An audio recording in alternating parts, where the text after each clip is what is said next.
Hi, I'm Jennifer Potter, Executive Director of Be Well Texas. Too many people are struggling alone these days, and alcohol and drug deaths are increasing. We started Be Well Texas to offer high-quality, science-based addiction treatment and recovery services anywhere, virtually or in person. In many cases, there is no cost for treatment or medications if you don't have insurance. Really. Welcome to Be Well Texas. We're glad you're here.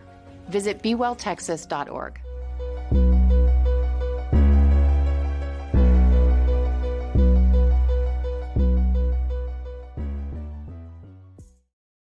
Ooh, welcome to the Gambling Gauchos. I'm Rob Bro. He's Kyle Jacobson. The Barnett, Howard, and Williams rundown today is the rest of the Big 12. A couple of huge upsets. One I absolutely did not think would happen, and the other one I also did not think would happen, but I thought one of those two teams would cover. They both covered. They both won. We'll talk about that. We've got big noon kickoff to talk about. We've got the Iowa State game to break down. And a permanent shrine on the left cheek of our man Big Hen to the offensive coordinator of Texas Tech. We'll talk about that too with a special guest. Kyle, if let's just say you got a tattoo of someone and they didn't know you were getting the tattoo and they weren't happy about it, who could they call? I would call Barnett, Howard, and Williams. I got to admit, I'm not totally sure of what exactly is legal or illegal in that respect. But if you feel like maybe somebody has defamed you via some body art, call our friends over at Barnett, Howard, and Williams, bhwlawfirm.com. They are a faith-based law firm. 3 double Texas Tech grads are based in Fort Worth, but they do cases all across the state of Texas. I think a case in that vein would probably be a new one for them. But what they traditionally do, catastrophic injury, one of the only law firms certified for Title IX student litigation, criminal defense. They can pretty much do it all. Appreciate Barnett, Howard, and Williams' support of the Gauchos. Hit them up at bhwlawfirm.com.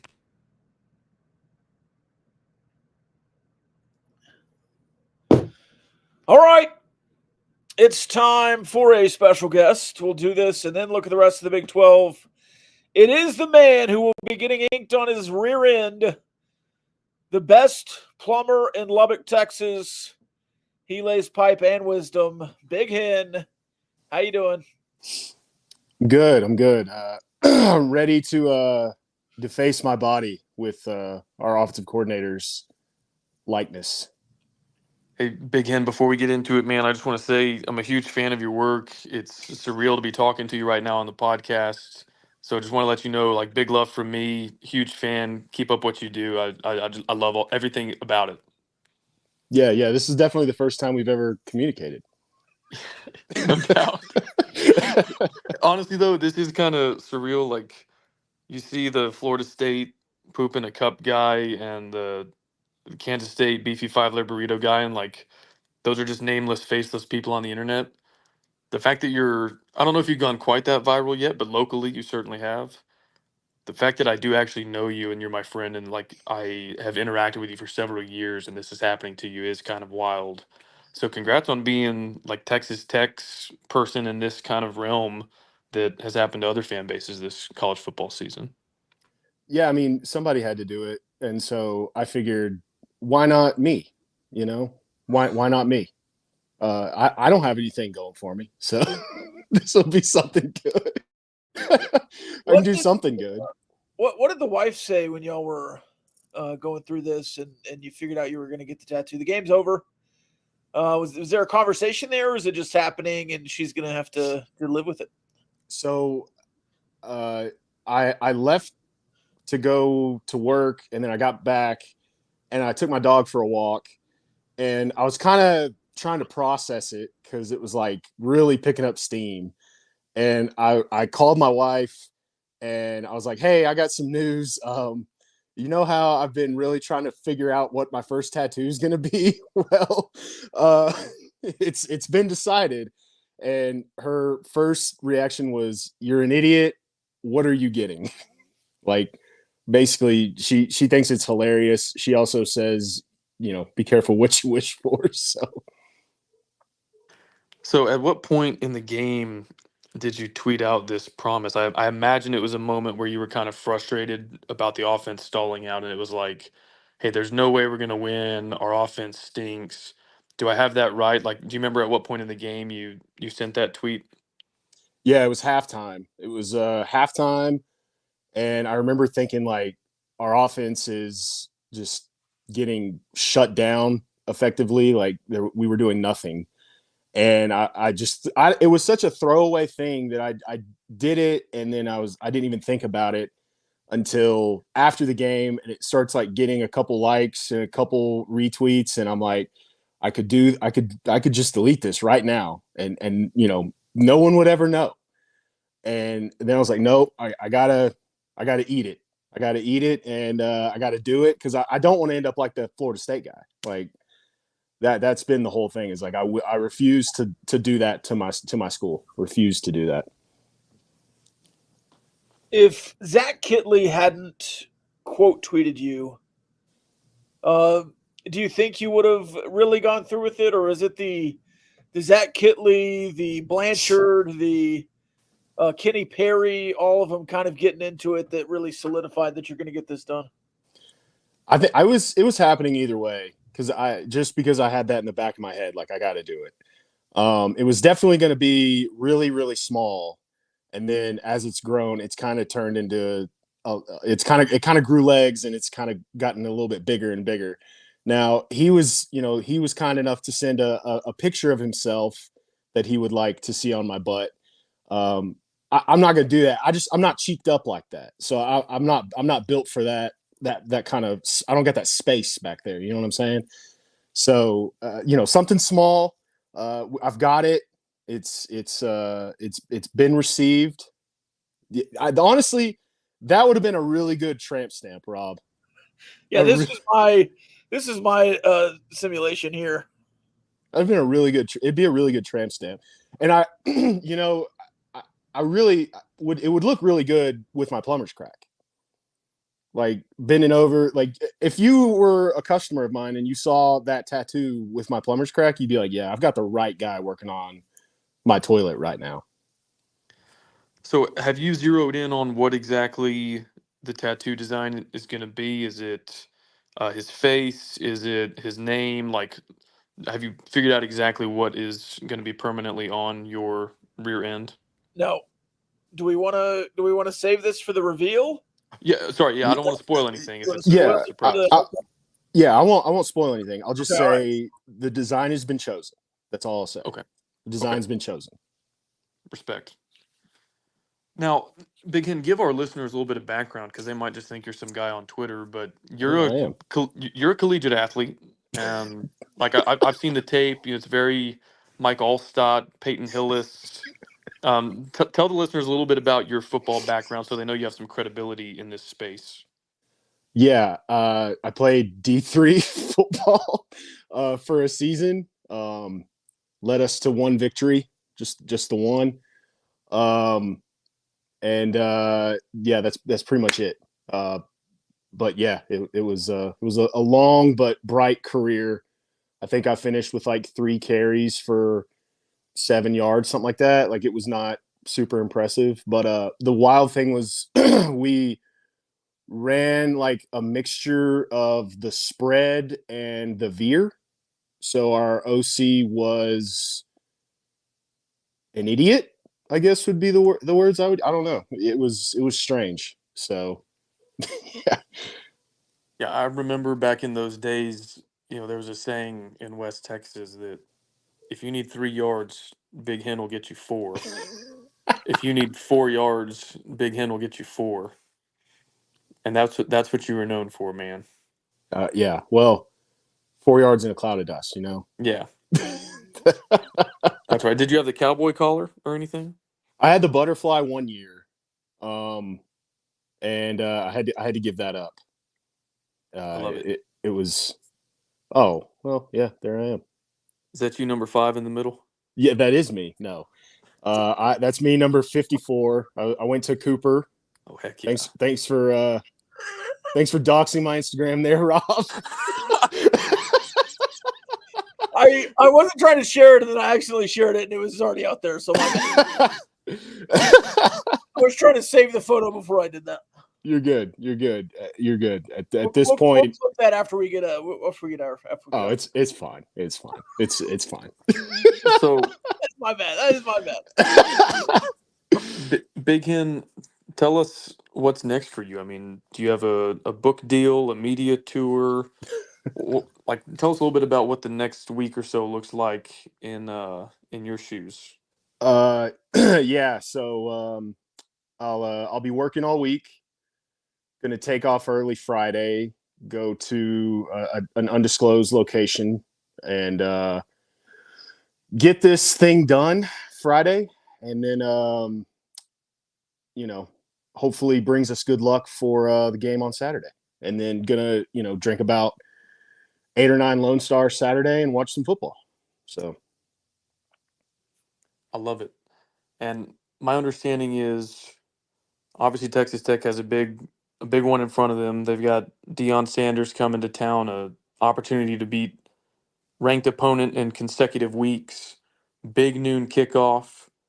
And my sources tell me that there's somebody in particular, somebody special you have in mind that you want to reveal your new ink to this weekend. You want to go ahead and give them a shout out and make your case for why we need to make that happen on Saturday? yeah. I want to reveal this masterpiece to one of my all-time favorite Arizona Cardinals quarterbacks, Matt Leinart.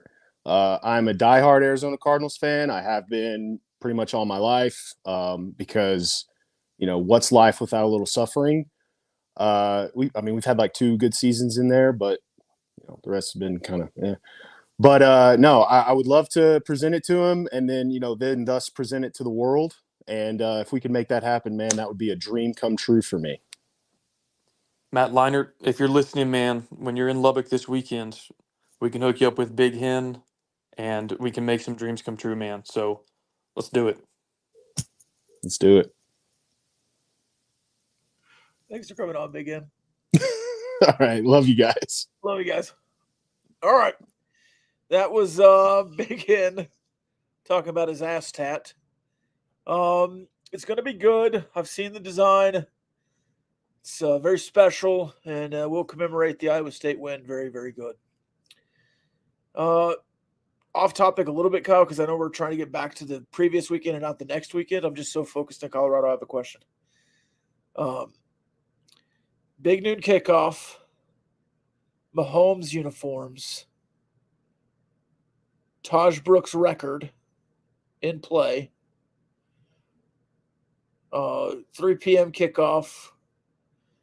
Man, seems like a lot of things going on.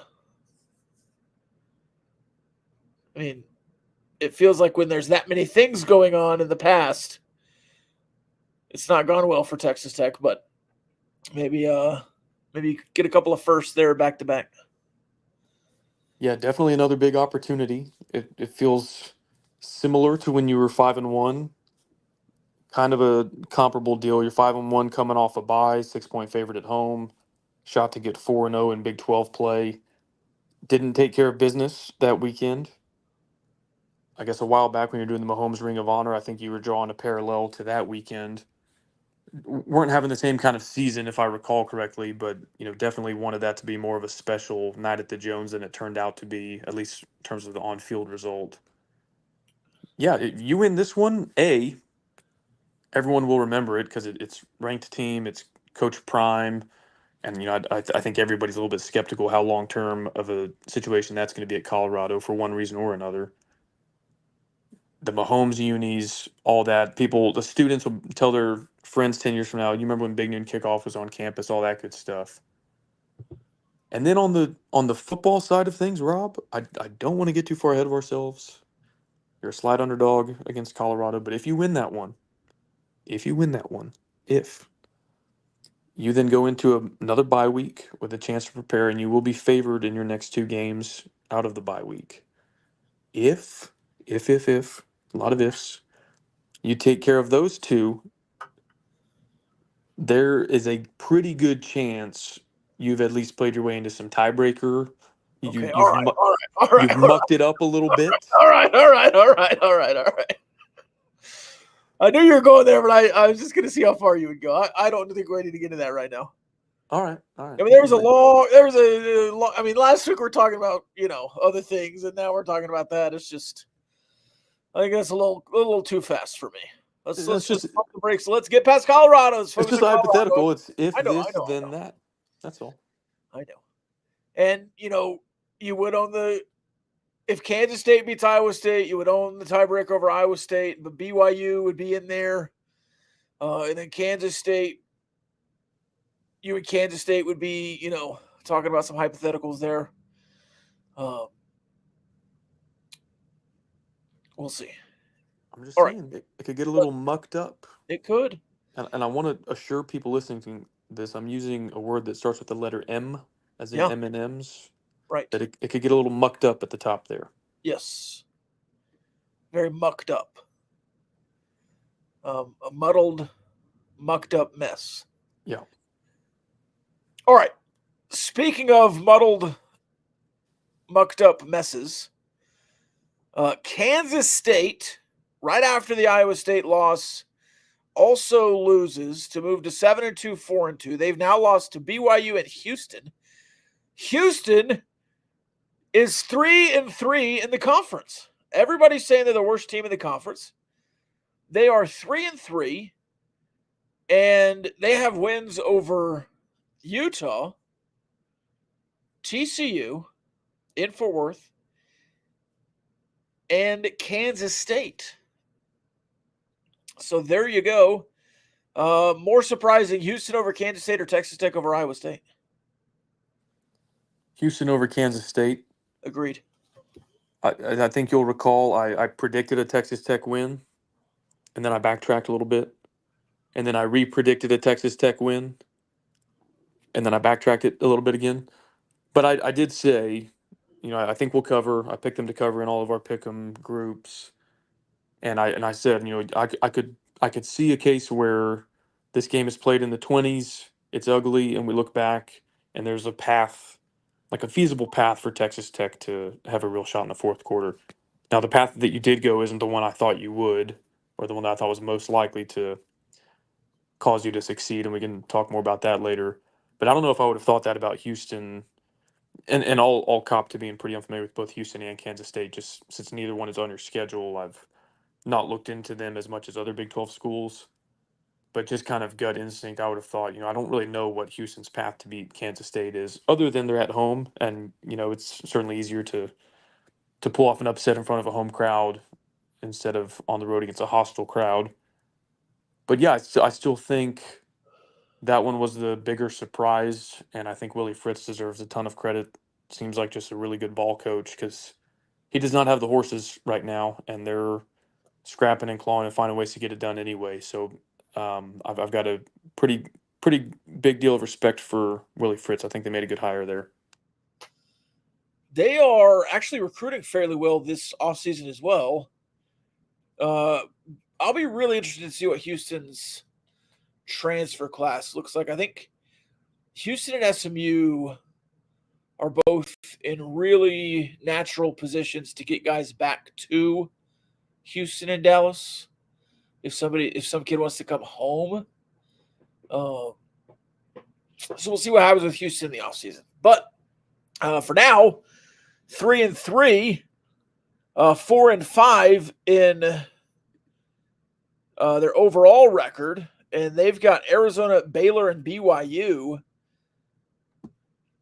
I don't think they'll get bowl eligible, but they've given themselves a chance. Elsewhere, Arizona State hammers Oklahoma State 3-6, 0-6 are the Cowboys.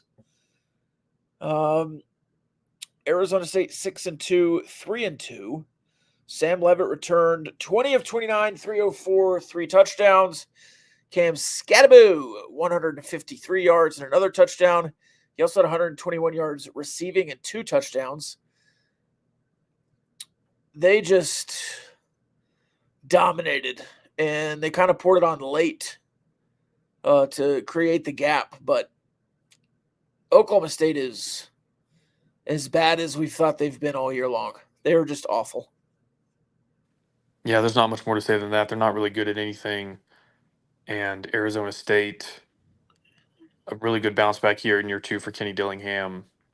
Impressed by him. I think they've got a pretty good, pretty well-rounded squad there. And they were picked dead last, right? Or 15th? Arizona State was picked dead last. Dead last. They are clearly not that. I think they're above average, top half of the conference team. So I got a lot of respect for them too. I'm kind of glad you caught them when you did earlier in the year, just because I think they've maybe even gotten a little bit better since then. Glad it was in Lubbock and not Tempe. I think they're a good ball club. Your Big 12 champion, UCF Golden Knights, 56, Arizona 12. UCF quarterback Dylan the Rizker, 20 of 25, 295, 3 touchdowns. He also had 55 yards rushing. RJ Harvey, 184 yards rushing. Another big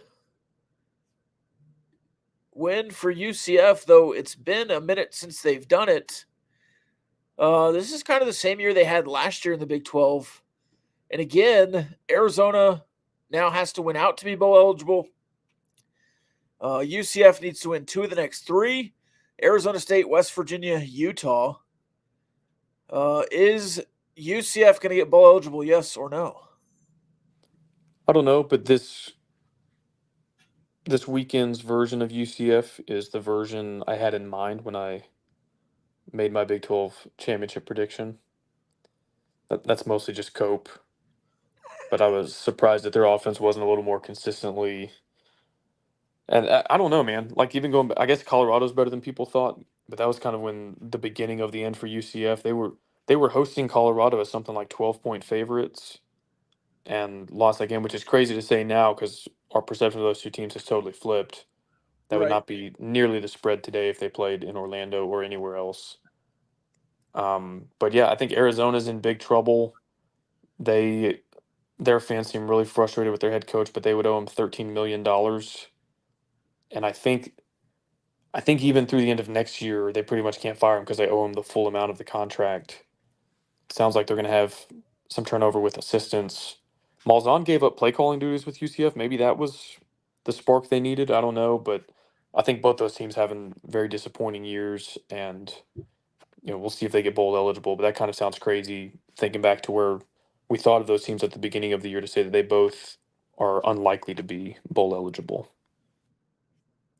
Then Baylor TCU. This was the late game yesterday. Now they're both 5-4, 3-3 in Big 12 play. Baylor needed 17 to win the game in the fourth quarter, and they got it all, including a last-second field goal. Did you watch the final drive, Kyle? Sure did. I know you loved it. Let me just read it to you. All right. So TCU scores a touchdown to retie the game at 34-34. And this is with 1:55 left on the clock. We got a Bryson Washington run for 5 yards, a Bryson Washington run for 4 yards, and there's already 1:18 left on the clock. They're at the 30-yard line. Their own 30, by the way. I'm thinking, what in the hell are they doing? Play with a little bit of urgency, get down there, and then set up for the game-winning field goal because the game is tied. 49 seconds to get the first down. A Bryson Washington run for 7 yards. Incomplete pass stops the clock at 36 seconds. A pass for 14 yards happens in the next 6 seconds for a 30-second clock. Incomplete pass, 25. Run down to 21. Timeout, Baylor. They're at the 44 of TCU. It's going to be a really long field goal. Incomplete pass down to 16 seconds. TCU takes the timeout. Okay. 4th and 9. To kick the long field goal will be 51, 61 yards. It has been done before. They go for it on 4th and 9 with 16 seconds to go at the 44-yard line. Kyle, if they get sacked right here or fumble it or there's a high snap, this is in TCU's territory again. We're back and TCU's kicking a field goal to win. Plays executed perfectly. 15-yard pass play over the middle to the 29. Baylor takes a timeout with 12 seconds. They run it again all the way down to the 16. 5 seconds left. This is TCU takes a timeout. I thought Baylor took a final timeout to set up the field goal, kick the field goal. I think TCU iced them with the clock already stopped. Oh, that's what it was. Yeah. That's what it was. They iced him. So, what a wild drive. I did not think that at any point in that drive that was going to work. Dave Aranda went on some wild 4th downs in this game, including that last one. But perfectly executed, and they got the game-winning field goal. Yeah, I wonder if that 4th and 9 was analytics gut or kind of a combo of like, hey, the analytics say this isn't that crazy if you want to be aggressive. Because I think you and Tech Hoops guy rehashed that a lot, that if it tells you like, oh, you punt, 48% chance to win, you go for it, 46% chance to win, that's close enough that you might just say, well, we're going to do whatever I want to do. But yeah, a wild game. I guess there's another way to interpret it if you're a TCU fan.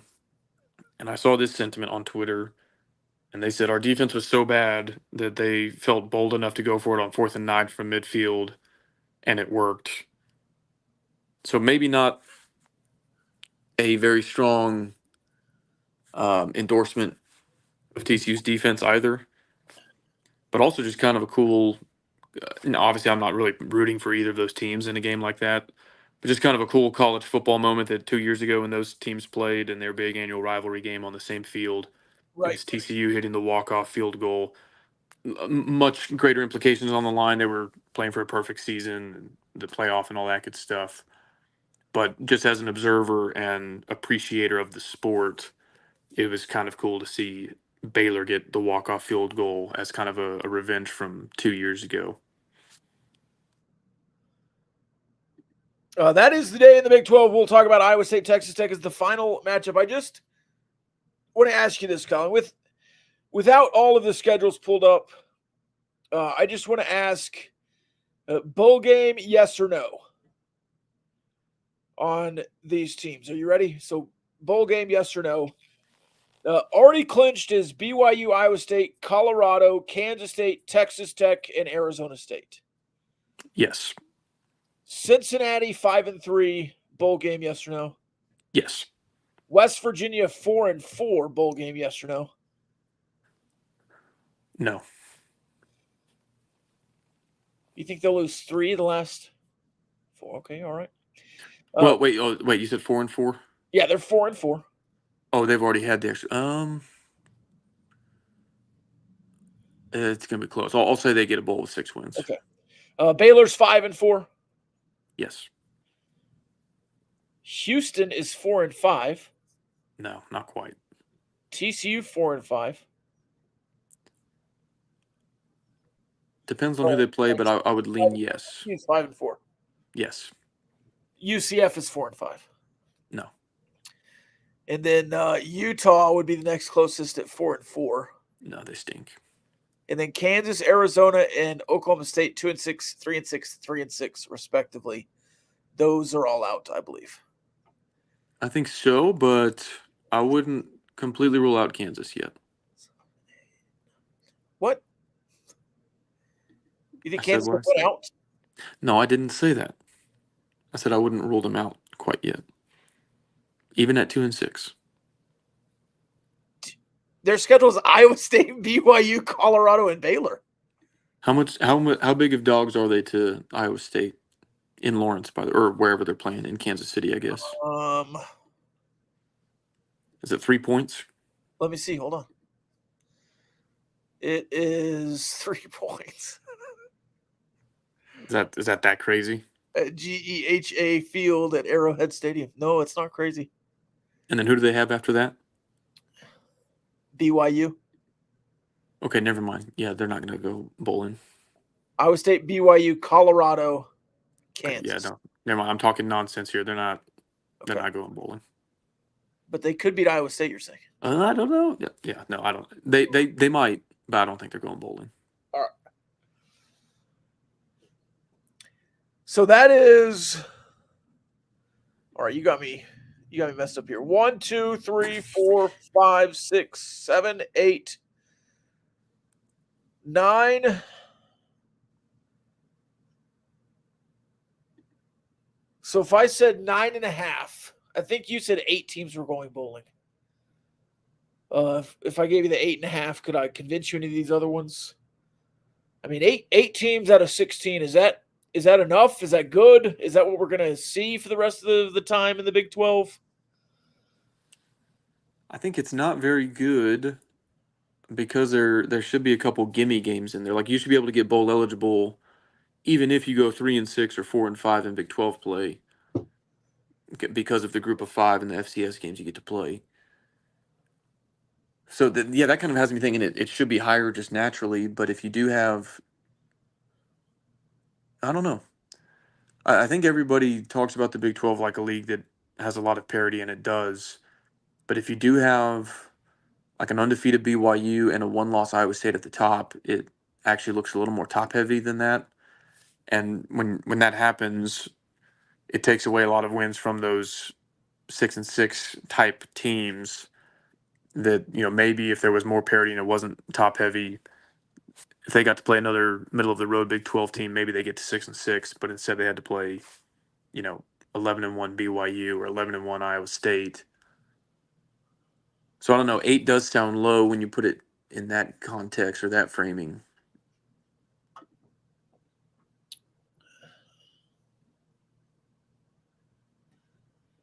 Yeah, I mean, I still think West Virginia will be bowl eligible. I think for the good of the league, Houston, I'd like to see them bowl eligible. But they only have 3 games left. Arizona, Baylor, and BYU. I don't know that it's good for the league for them to beat BYU, certainly. But if they, beat Arizona and Baylor, I wouldn't bat an eye. And I think that'd be good for the Big 12 to get an extra couple teams here. All right. Alan says, I'm glad to eat crow about the Tech football program. I've had to embrace the insanity so I don't go insane myself. Yes, Alan was like Captain Negative there for a while. Everything negative about Texas Tech. Mario says, see you boys in Arlington once we beat Colorado on Saturday. I was all in on beating Oklahoma State. But that was kind of where I was looking at last week to say, all right, there's your bowl eligibility. That extends the streak. You're going to go to some dumb bowl game and play Nebraska in Phoenix at the baseball stadium, and it's going to be a clown show and a 5-ring circus.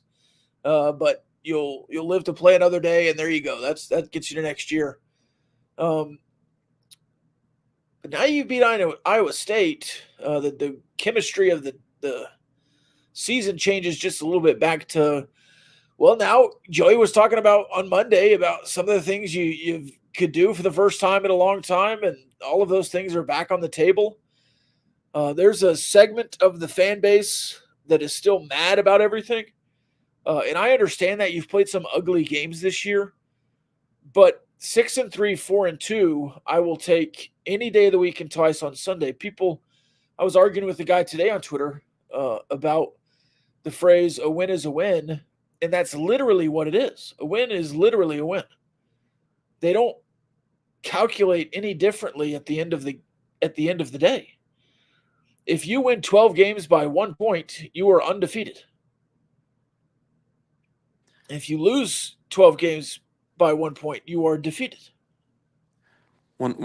I think that one of the biggest duds for a game I ever saw was maybe it's 2017 or 2018 Super Bowl between the Rams and the Patriots. It was like 12-3. Do you think anybody on the Patriots like returned their Super Bowl ring and was like, well, it wasn't good enough? We did. And I know that you didn't play in a Super Bowl on Saturday, but you're a long way from like I saw this one sentiment was like, dude, do you think Alabama would have been happy with that performance? I'm sorry, but you're building as a program and you're not anywhere near Alabama yet. That's an unfair standard to hold yourself to right now. It may be a great one to aspire to someday. And I wrote about this after the game on Patreon. You're in year 3, and I completely sympathize with the frustration that like maybe you haven't gone to the next level yet. But year 3 also isn't like so far in that you're doing anything other than building a foundation for something. And building a foundation of bowl games, and if you win one more, winning conference records is a pretty good baseline to build off of. And we would have done that not only in this coaching staff's first 3 years, but in 2 years where we had pretty debilitating quarterback injuries, and in a year where we're playing probably the youngest defense that we'll ever play in terms of our roster composition. There's only 2 other teams in the Big 12 that in the 2024 football season are going for their 3rd consecutive winning conference record. Utah and Kansas State, the 2 teams that were picked 1-2 in the Big 12 preseason poll, 2 programs that you would love to be at their level in terms of they've won a conference championship lately, they've gone to a New Year's Six bowl lately. Being in that kind of company, I know that we want to turn the corner and get to where Oklahoma State, Baylor, TCU have been in the last decade or so. But building a foundation that is comparable to Utah or Kansas State, and a foundation that even those other schools I just mentioned haven't achieved. Like TCU went to a national championship game and then the next year didn't even make a bowl game. So if that's your baseline, and if that's the worst you ever are under a coaching staff, I think you'll take that. I said this a lot during the Wells and Cliff years. I was like, hey, just play decently competitive football, win 7 or 8 games. And now we're doing that. It's like, well, that's not enough. Let's do more. And again, I get it because I want more someday too. But I don't view it as like, hey, we just beat the highest ranked opponent on the road that we've beaten since 2011. Let's find ways to diminish it or say that it shouldn't be celebrated. Now, I have my own issues with certain calls in the game, like parts of the performance, and we're going to talk through all that. But yeah, the bottom line is you just won a game at number 11. It's a game that nobody thought you would win. Nobody expected you to win. And the kind of game that you have not won enough of over the last 10 or 15 years as a program. And so when it does happen, I'm not going to, again, think it's totally fair to talk through the pros and the cons because it wasn't a perfect game. You'll never play a perfect game. But that doesn't mean that it shouldn't be celebrated as a fan base, as a program. It absolutely should be. You were a 13.5 point to 14.5 point underdog and went on the road, a place Joey Maguire has not won very often, and beat Iowa State, a team that beat Cliff Kingsbury 5 years in a row. 66-10, one of them, by the with way. Patrick Mahomes. Yes. And a linebacker ran 7 touchdowns against you. And that Iowa State team did not even make a bowl game. I think they won 4 or 5 games. And we're going to bitch that we beat a 7-0 version of Iowa State. Come on. And this is you were let's see, you were giving up 30. You're at least a touchdown and a half below your season average giving up defensively. The yardage was insanely under your season averages. I mean, to say you played a shitty game and escaped after beating number 11 on the road as a 13-point underdog when your defense played the best game of the season, but because your offense was bad for 2 quarters and then had a 98-yard drive and a 78-yard game-winning drive with 20 seconds left, like that's good enough for most people. It should be good enough for Texas Tech. Wins on the road against number 11 undefeated teams is not good enough for you? It just is insane to me. You know, Rob, a wise man once said, "It's levels to this shit, playa. Tiramisu. Tiramisu." And I know that winning ugly is not fun when it's against Abilene Christian. I also know losing ugly isn't fun when it's against Wyoming. Trust me, I went through the 5 stages of grief in the bleachers that night. It was like, oh yay, we're up 17-0, and then it's like, oh well, okay, we had a bad second quarter, maybe we'll come back, and then we're going to overtime. And I was like, please God, just find a way to win. I don't care how you do it. I just don't want to walk out of here with an L. And then you do, and it's like, okay, Yeah. like 3 hours ago, had you said, hey, you're going to win in overtime, I'd have been like, no, let's roll the dice. I think we can do better than that. But 5 minutes ago, said, hey, we're going to win in overtime. We're like, yes, please, and get me out of here.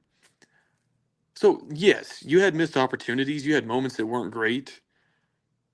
But again, when the game went final and you rewound your life 4 hours prior, and I said, hey, Rob, we're going to go on the road and beat number 11 undefeated Iowa State. It's going to be a little ugly, though. It's going to take us all the way to the last possession of the game. Or me and you're going to be like, well, you know, I think we could do a little better than that as 14-point underdogs in Ames. No. And so I get that losing ugly is not, or winning ugly is not fun, especially against a team like Abilene Christian. But you were on the opposite end of the spectrum. You were playing an undefeated team that should have been in the AP top 10. Only reason they weren't is because they had a bye last weekend. And so they fell out of the top 10. So, but yeah, no, it's the kind of game you just find a way to win. It's the kind of team, any win, you'll take it. Had we gone to Austin last year and won just a hideous game, like 9-6, would you and I be like, well, yeah, sure, we beat them, but no. No, zero complaints. No. And, I guess part of our job here on the podcast is to analyze the game. And so you'll hear us point out things that weren't perfect about it. But that doesn't mean that I think you should turn your nose up at it and be like, well, no, they shouldn't be happy about it. They shouldn't feel like they took a step in the right direction, because I think they absolutely did. And there's something to be said about conditioning yourself to win games. And I think that's something that Texas Tech has not been able to do. And we've talked about it as kind of under the guise of a killer instinct. And I think there's something to that as well. And when we talk through the drive chart, I think you've missed a couple of killer instinct sections of the game, but there's also just something about winning the game. And I would win 100 ugly games and be completely fine as long as you're winning 100 games, especially if there's like 10 losses in there instead of 100 losses and 100 ugly wins, which is what you did basically for the last decade. Is it fair to say that besides the win against North Texas, your other 4 wins before Saturday were all wins where you held on rather than pulled away? Yes. Or like overcame a late deficit, like you held on. Right. With Abilene Christian, it was overtime. With Arizona State, you had to recover late onside kick. Cincinnati, they missed a field goal on the last play of the game. Arizona, they had the ball, they were driving, you punched it out. I think still had to recover an onside kick later in that game. You held on. This game, even though it wasn't the fourth quarter, and I don't want to jump ahead of ourselves, 98-yard drive from an offense that had just gotten done with a dreadful stretch of game clock. I was not expecting that. To me, that's growing up a little bit. That's a grown-ass man drive. And then the last drive of the game, you've got, 2-minute drill, classic 2-minute drill. You need a touchdown to win, and they do it. They still didn't pull away, but those are 2 drives that we have not really seen something comparable to that very much in the fourth quarter or late in the second half. And so I do still think it's growing up a little bit, even if they didn't demonstrate that killer instinct that we've been looking for. So it's still a step in the right direction, even if we didn't get on full display something we've been clamoring for all season. And it also means there's additional room for growth, and we can talk about the parts of the game that we would have liked to have seen gone better, while not taking anything away from the win as a whole. All right, let's let's get back to the game at hand. We haven't done this much this year, but do you just want to go through it drive by drive? Sure. All right. This is how we did it last year. We'll get back to it right now. You open up the drive, Kyle. 7 plays, 72 yards. Taj Brooks for 5. Baron Morton to Caleb Douglas for 4. Taj Brooks for 2. Taj Brooks for 8. Taj Brooks for 17. Jacoby Williams for 1. Baron Morton for 35 to a wide open Josh Kelly for a touchdown. I'm feeling good. I'm thinking Zach Kitley is a genius. Great mix of run and pass, play action. To what I expected it to look like when we ran the ball against them because they were 115th in run defense or whatever it was. Oh. Now, I wasn't naive to the fact that a lot of good OCs can have a good game script, and eventually you have to call play number 15, play number 25, play number 50 of the game, and those are unscripted, and so you might be due for some regression. But great way to come out. The stadium was silent. I think that's kind of a really cool statement to make on your first drive of the game is just march it right down the field, big play touchdown, and it was pretty quiet in there. That's a good way to kind of take some edge off of a pretty hyped up crowd, knowing you're facing a good opponent early in the game. So that's exactly what you want to see when you receive the opening kickoff. Thought the play calling, the play execution was brilliant. Couldn't ask for a better start. They go 10 plays, ending on 2 incomplete passes and a 49-yard field goal. Hey, real quick, sorry. Yep. Before we get too far ahead of ourselves. With, I think, 13:46 left on the clock in the first quarter, Taj Brooks received a handoff, and that was one of his last ones for a while. But remember that 13:46 in the first quarter, we hand the ball to Taj. We finished the drive without handing it to him, and we'll move on from there. We'll circle back to that point in just a minute. But sorry, go ahead with Iowa State's drive. We'll circle back. Oh, yeah, Taj Brooks, 17 yards, 13 is his 13:24, but I think that's what it was. Yeah. So Taj Brooks, 17 yards. That's what we'll circle back to. 10 play field goal drive for them, 10 play field goal drive for you. Baron Morton pass, completions of 17, 12, 2, 14, and 5. And then a completion down the left side to Clay Aiken, 25 yards. Hop. Pass interference because the guy fell down. Play was confirmed after review. Didn't know how they could review PI. That brings it back. You end up pass, field goal, 4th and 6. By the way, 3rd and 16, pass to Josh Kelly for 10. Gino Garcia good for 44 yards. Maybe the worst PI call I've seen this year. I'll actually defend the official a little bit. I could see, especially watching it live, full speed, why it looked like OPI. But that doesn't mean that it was OPI. They were engaged in very normal hand fighting that receivers and DBs often do downfield. And one guy slipped on a wet field, which we saw all night long. I don't think it was OPI. I can understand why it looked that way.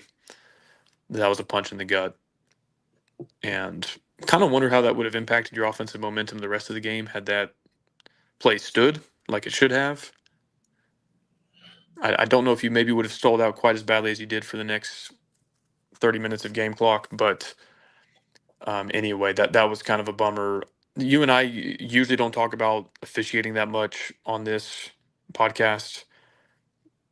But that was I don't know. That wasn't some like, oh, I think we got held on 2nd and 4 or whatever. They took 4 points off the board there. I don't think it was warranted, but I can understand why live and full speed it looked like OPI to the ref. By the way, I know his name is Coy Aiken. Just barbing Rusty Dvorak there. Was the DB's name, was it Ruben Studdard in coverage there? Yes. Yep. Yeah. Yeah, it was. Ruben stuttered. Good pull. Iowa State moves on. It's 10-3 Texas Tech. And they go for it on 4th and 2 at the Texas Tech 24. Stonewall! Texas Tech stands strong. And it is a pass incomplete. Turnover on downs. Kyle, what do you do after turnover on downs? Now, are you asking what I would have done? What do you want to do after turnover on downs? Everybody wants the what's the term everybody uses? The quick strike, the Shot play. yes. And, Barrymore stacked for 6. we tried that against Oregon last year. We did nothing when we stonewalled TCU a week ago on 4th down. Yeah. And this was the frustrating part for me was your first down pass plays were so bad that it kind of left you no option to run the ball. It was either like first down sack or 2nd and 10, and it was like, okay, well now we can't run because we're so far behind the chains. And I felt like the next 5 drives were followed the exact same script. I really wish, as bad, frankly, as the defense has been this season, I wish you could have. I wish you could have rewarded them for giving you some momentum there, coming up with a big stop against a good team. The other term we've always thrown around, complementary football. Still kind of waiting on that a little bit. Like those are your moments to strike, and yes, you're not going to score a touchdown on every possession, but it really seems like it builds off itself when you get a 4th down stop or a strip sack, an interception. The offense goes and turns that into 7 points. That's when you feel like, okay, we're the better team. We're making winning plays, and we just quite haven't gotten there yet as a team, it feels like. So this is 4th down for Iowa State, turnover on downs, and you run a play where the defensive line is supposed to get cut by the offensive line. The entire offensive line belly flops. Is that what we were trying to do? I'm assuming. Hard to tell. Hard to tell. It wasn't a very aggressive cut. If that's it, it really did just look like they were doing up downs. Jalen Connors is in the backfield, motions out left. So everybody's supposed to look at quads.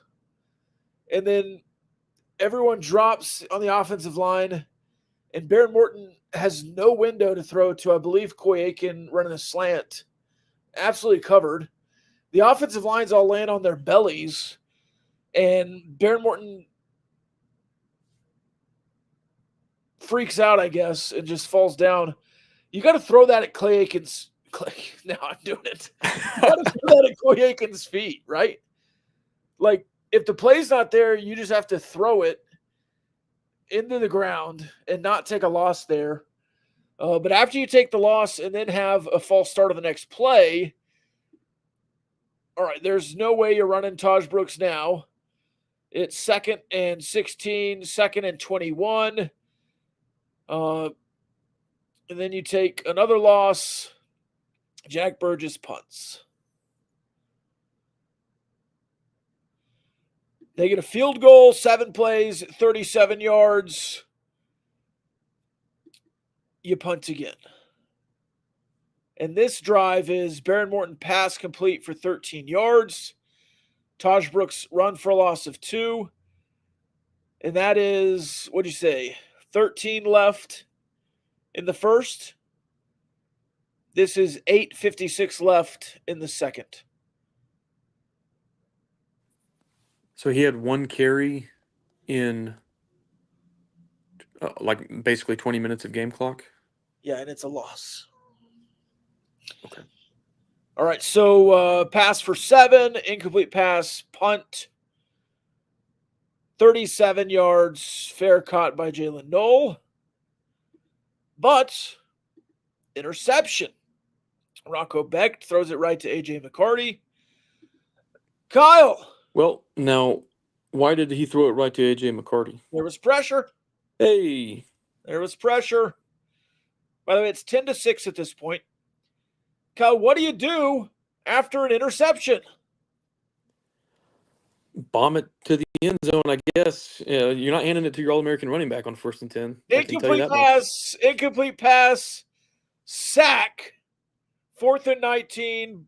Jack Burgess punt for 38 yards. What a boom this time. Now, did we start that drive on Iowa State's 43-yard line? 44, yeah.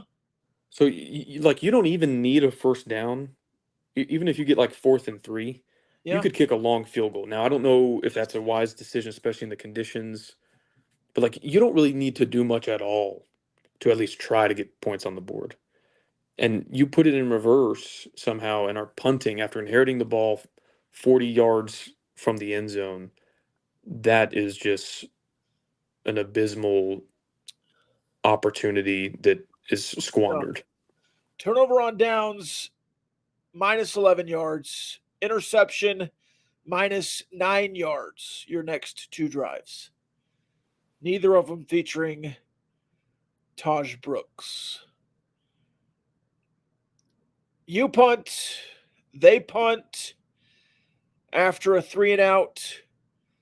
Then Baron Morton throws an awful interception down the sideline after a Taj Brooks run. So that's a Taj Brooks run at 2:32. So a 17-yard run with 13:24 left on the clock.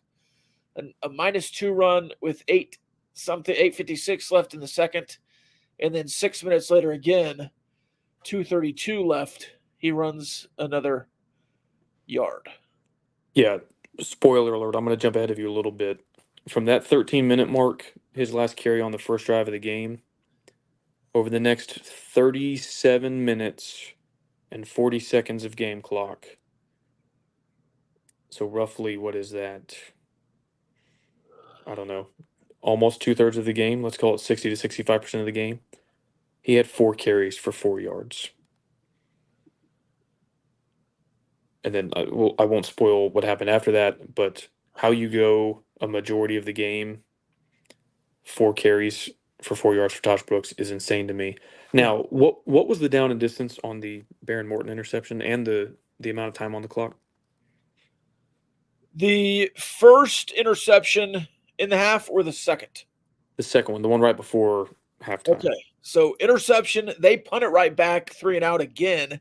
That's back-to-back 3-and-outs, by the way, for Iowa State. And then 7 plays, including a Taj Brooks run at 1:11. It is Baron Morton incomplete pass at 49 seconds, Baron Morton incomplete pass at 42 seconds. Timeout Texas Tech with 35 seconds. Baron Morton interception. Return to the 50 at 34 seconds. So it was 3rd and 10 with about 40 seconds left? I think it was 28 seconds when they ran their first play. Okay. So 35, I think, when you threw the interception. What is your play call on 3rd and 10 in that moment?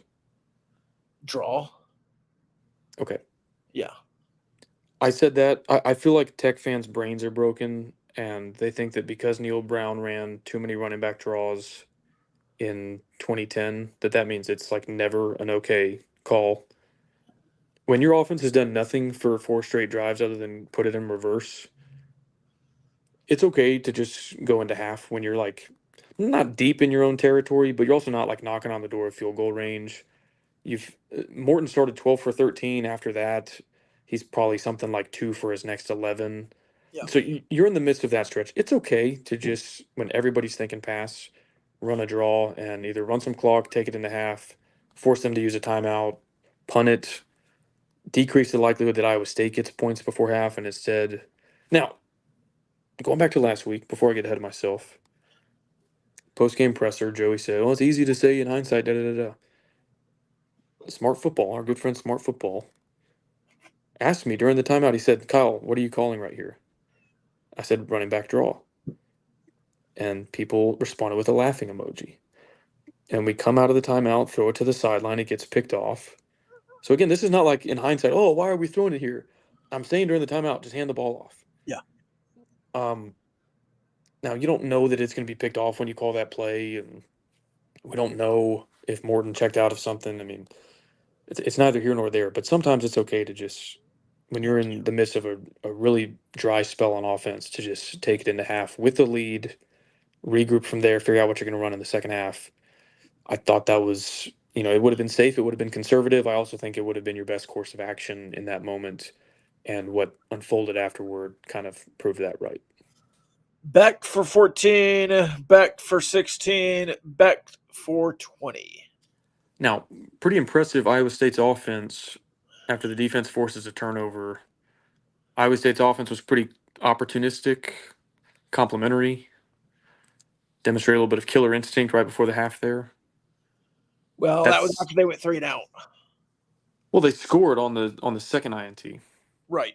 But That's interception, 3 and out, interception, score. That's the kind of response you would want from an offense. Yes. Something hopefully we can emulate one day very soon. Yes. All right, Kyle. That takes us to the second half, and they get the ball, which means they just scored a touchdown and then could extend their lead. But what happens? Jacob Rodriguez flies in with a Superman punch. Peanut punches that ball out of there. And what do you do after a fumble, Kyle? Quick note on Jacob Rodriguez. Yeah. Probably the MVP last night. Big game. I think his final line was 12.5 tackles, 2.5 for loss, 2 sacks, forced fumble. Huge. He is on pace to have the greatest season by a Texas Tech defender since at least Cody Davis. I'll be curious at that point in time to run the final numbers, put them side by side, and see what people think. It may be even further back than that. I wasn't ready for Cody Davis to be the name that you pulled there. Who did you think I might go with? Well, I mean, how many tackles did Jordan Brooks have? He had some forced fumbles and sacks and whatnot. I think Jacob Rodriguez is going to clear Jordan Brooks' best season in tackles. Okay. I think only Micah Alway with like 125 finished with more tackles than what Rodriguez is currently on pace for. Okay. But Alway, like 0 sacks, 0 forced fumbles. He was a great tackling machine, but like wasn't making the big kind of swing plays that Rodriguez has. Right. And then if you want to go back before Cody Davis, you're talking maybe like Dwayne Slay, Big 12 Defensive Player of the Year, 2005. I don't know. We'll see what the final numbers are. But he's an extremely impressive and important player. I don't think you win in Tucson or in Ames without him. Period. So then you asked me what the offense does next? Yeah. I don't remember exactly, but it was nothing good. 3 and out. Okay. And that is a Taj Brooks run, Taj Brooks completion, Baron Morton incomplete pass, Jack Burgess punt. So you can't blame that one on Taj, on not giving the ball to Taj. Fair. Now what I could say if I wanted to belabor that point, but I don't want to, is that when you don't give a running back touches consistently enough and he doesn't have a rhythm, that can throw him off. And so I would have said neglecting to feed him in the second quarter may have contributed to a slow start to the third quarter, but I digress. You do digress. This punt is 33 yards. I've not noticed a punt over 40 yet.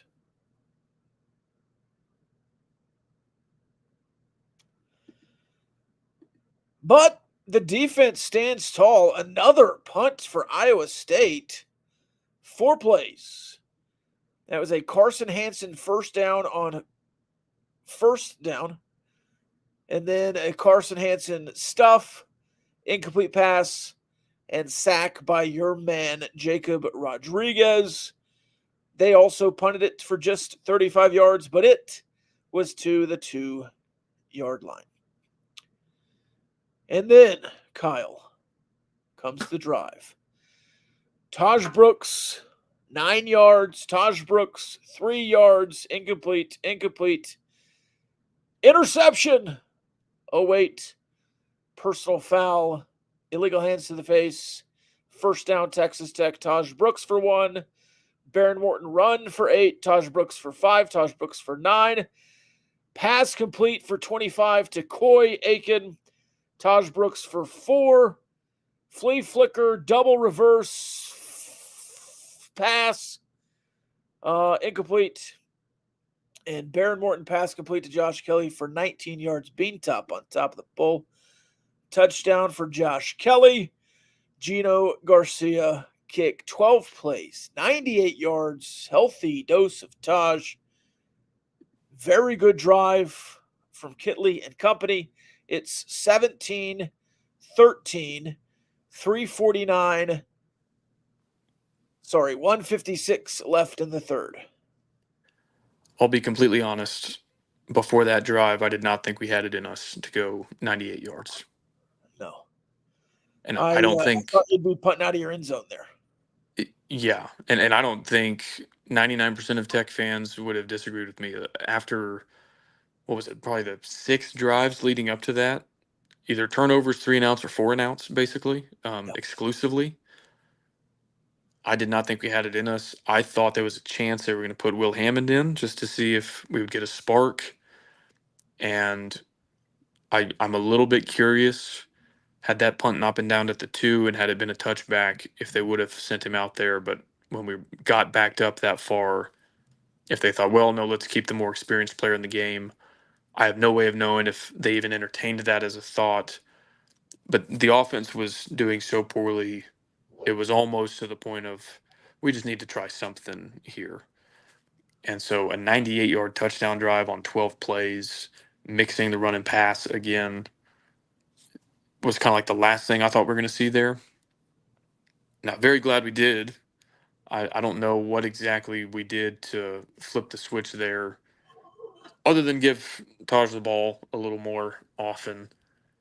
But I was super impressed with that drive. I think it takes a lot of cojones to play that badly for that long, to walk out on the field at the 2-yard line and be like, okay, let's go get 98 yards and then do it. I thought that was huge. It didn't really feel like we were in the game, even though the margin was slim. Didn't feel like we were truly in the game until that drive. Because I was at the point, like, I don't know if we're going to score again. Like, Iowa State might already have enough points that they've got this game won. So I thought that was an incredible touchdown drive. That was the first of what became 3 lead changes in the final 17 minutes of the game. And thankfully, you possessed the ball, not quite last, but almost. And we're willing to go blow for blow with them there down in the fourth quarter. So, huge drive. Body blows. Punching meat. All right, so that's a 12-play, 98-yard touchdown drive. And again, aside from that double flea flicker reverse, I thought it was a really well-called drive. And I don't mind a flea flicker reverse every once in a while, but that play just did not make sense for the 19. Yeah, you just got behind the DB there. You've gone 80 yards just running the offense. Yeah. And now you've got 19 yards to go. Just run the offense for 3 more plays, and you'll be there. Yeah. But it did confuse the defense enough to get the touchdown on the next play. All right, they come back, Kyle. Abu Sama, 16 yards. Jalen Jackson, 7 yards, both runs. Rocco Becht for 4 on 3rd and 3 for a first down. And then a penalty. No play. On that is ineligible receiver downfield on a big pass play, so that keeps him there. 1st and 15. Another penalty. This one, pass interference on Texas Tech, which I did not think was pass interference. This is on Brendan Jordan down the right side. So that puts him at the 27. Abu Sama, 26 to the 1. False start. So that is 1st and goal from the 5. I guess it should be the 6, huh? It does that later too. I guess it was inside. It was from the inch line. So now it's 1st and goal at the 5. 2-yard run, incomplete pass at the corner. What are you doing on 4th and goal from the 3, Kyle? Down 4. Before I answer that, agreed that Brendan Jordan shouldn't have been flagged. It was one of those replays you watch and you go, I don't know what more he could have done there to not get PI called on him. And thank goodness he didn't give up on that play and failed to chase down Abu Sama. He was the one that pushed him out at or inside the 1. That wound up being a huge sequence. So overall, even though Iowa State almost scored a touchdown on that drive, and he had a costly penalty that I don't think should have been called on him. Pretty impressed by his effort. Now, sorry, explain the context and question again to me. So they get 1st and goal at the 5. Mhm. Run gets stuffed. Then they get 2 yards. 3rd and goal at the 3. They throw it off the right side, try to get to the corner of the end zone. It's batted down. So it brings up 4th and goal at the 3, down by 4. It's 17-13. There's 12:23 left in the 4th. Yeah, if I'm Matt Campbell, I tell my offensive coordinator we're going to let the play clock go down to 1. I'm going to call a timeout. So you have the rest of the play clock plus 60 seconds to come up with your best play. I want you to draw something up to one of our 2 big receivers, and we're going to trust one of them to win a route in the end zone at the goal line and score 7 here. They also have 3 really good running backs. Yeah. One of which just had runs of 16 and 26 on that drive. So I know we've started to talk about certain 4th down decisions from the flip side of the glass and saying, well, if I'm them, do I want us to punt it or do I want us to go for it? I wanted them to kick a field goal on Yes. 4th and goal from the 3. 100%. Couldn't believe that they were doing it. Was worried they're about to do the flip back to Reese Burkhardt on us. I was thrilled they kicked a field goal there. If I'm an Iowa State fan, I'm pretty pissed, just like I was pissed last week when we also didn't go for a touchdown in a very similar spot. That call lingered pretty big later in the game, and I'm still a little bit confused as to why they didn't try to go for 7 there. And when you look at it, it makes a 4-point deficit a 3-point deficit, which is fine. But I know Texas Tech had just gone 98 yards for a touchdown drive, but do you think they could do it twice? I would be curious to know what percentage of the time a team follows up a 90-plus yard touchdown drive with another 90-plus yard touchdown drive. It's got to be minuscule. Yeah. All right, let's go to the next drive. Taj for 4, Taj for 5, Baron Morton for 2. That's a 1st down. Taj for 2, pass to Mason Tharp for 14. That's another 1st down. Taj for 8. This is 10:26 left. 1st down at the 48. The Iowa State 48. Taj Brooks for 1. Taj Brooks for no gain. Delay of game on 4th and 1. And Joey Maguire yells on TV, "I called an effing timeout." They said he didn't. Pass on 4th and 6. He runs around. Baron Morton does. Flips it to Josh Kelly. Josh Kelly just tall. Incomplete pass. Gives the ball to Iowa State.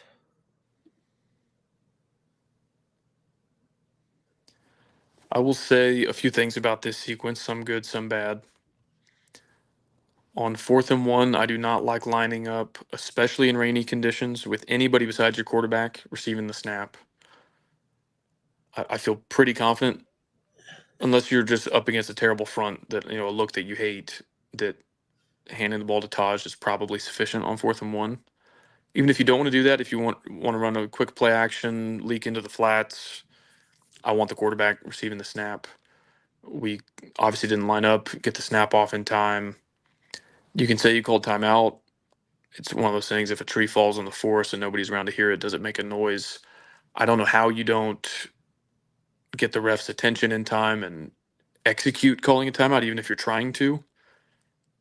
You've got to make yourself pretty visible there and get the timeout. I don't want to say called because I guess they called one, but get the timeout noticed or reciprocated. Now, I will say this. I'm glad they went for it on 4th and 6. It's aggressive. It's a lot harder than 4th and 1, so that part was frustrating that you had the penalty, but I liked the decision to go for it. And I think Morton almost made a really good play there. I mean, he avoided a sack. He moved around a lot and, missed the throw by a few inches. Maybe if Kelly is able to time his jump a little differently, it's a conversion. So I actually don't have any heartache about the decision to still go for it on 4th and 6. You just kind of made life a lot harder on yourself there by what I thought was a bad decision to go with a wildcat package when you should have just been running your offense. I liked everything about it except for the incompletion. I'm still a little bit frustrated that Jalen Conyers only gets on the field when it's a wildcat, or only is noticed when it's a wildcat. Like, how can you not throw that guy the ball more often? I just don't understand that. And what happened to the pistol whip formation? Why is that not just every 4th down you get in the pistol whip and have 2 tight ends lead blocking and another tight end on the line blocking down? Hey, on that note, so like I said, there was a stretch of 37 minutes and 40 seconds of game clock. Yeah. Where your All-American running back had 4 carries for 4 yards. Rob, what would you say in response to somebody who says, well, it's actually good that they're not handing him the ball because all 11 players for Iowa State are within 10 yards of the line of scrimmage? How would you respond to that? You're a dumbass. Okay, explain. Explain how. Why is that dumb? Yeah. Because, first of all, if all 11 players are at the line of scrimmage, it only takes one gap missed to go 100 or 90 or 10 or whatever yards away you are from the end zone, if they don't have gap integrity. Also, if there are 11 guys at the line of scrimmage and you're running right, you're dealing with 5 or 6 guys, depending on how they're lined up, and now you don't have guys coming down. I think it's advantageous, even if everyone's up close to the line of scrimmage, to run, and you just have to be gap sound and hope that they aren't. I pretty much agree with you, and I think there were some looks that it was wise to take a shot against. We tried. We almost hit a couple of them. But you can't, A, let the other team dictate things that much, and B, swing against what you were doing that strongly, that extremely. Like, no matter what front you're up against, there's no way you give Taj 4 carries in almost 40 minutes of game clock. Even if just to keep them honest and set up another shot off of play action, like you think it looks good when the safeties are at 10 yards. What if you've run it 2 plays in a row and they cheat up and run up on a play action look, and then you take the shot when they're 5 yards away from the line of scrimmage instead of 10? And C, we were told that we have 3 tight ends who can all play. So go body for body with them. If they want to put 8 guys in the box, put another tight end on the field, another tight end in the formation, and run it down their freaking throats. At least a little bit, enough to keep them honest. Well, now you have 2 tight ends and a defensive end. Fair enough.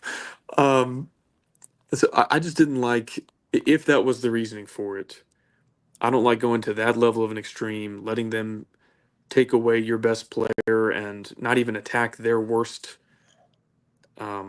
element as a team, their run defense, when you should have the personnel to respond to a loaded box. Yeah. And say, we're going to run it anyway, at least a little bit. So I see what people are saying with that, and it's a somewhat fair, but I don't think there's any explanation that can justify 4 carries in 38 minutes of game clock. Well, and if you hadn't ever run against a stacked box and had success, then maybe I'd agree. But for the last 15 games of Taj Brooks' career, they've loaded the box, and he's running anyways. So why would that change now? That he wouldn't have some success. Now, I thought Iowa State And there were several drives in there that we talked about that were 3 and outs with Taj Brooks getting 2 carries or a carry and a catch. So it's not like you just completely ignored him. There was 2 or 3 drives in there where you did in the second quarter. But in the third quarter, even in the 3 and outs, you were giving it to Taj. And it just didn't work. Hey, newsflash, Iowa State's defense is the best in the Big 12. So there were going to be some drives that were unsuccessful.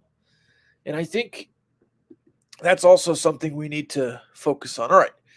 So you have the turnover on downs on 4th and 6. We both agree that we liked the decision there from Joey Maguire. And then you have the missed field goal, a 51-yard miss. Now, he missed it by 51 yards, or they lined up Yes.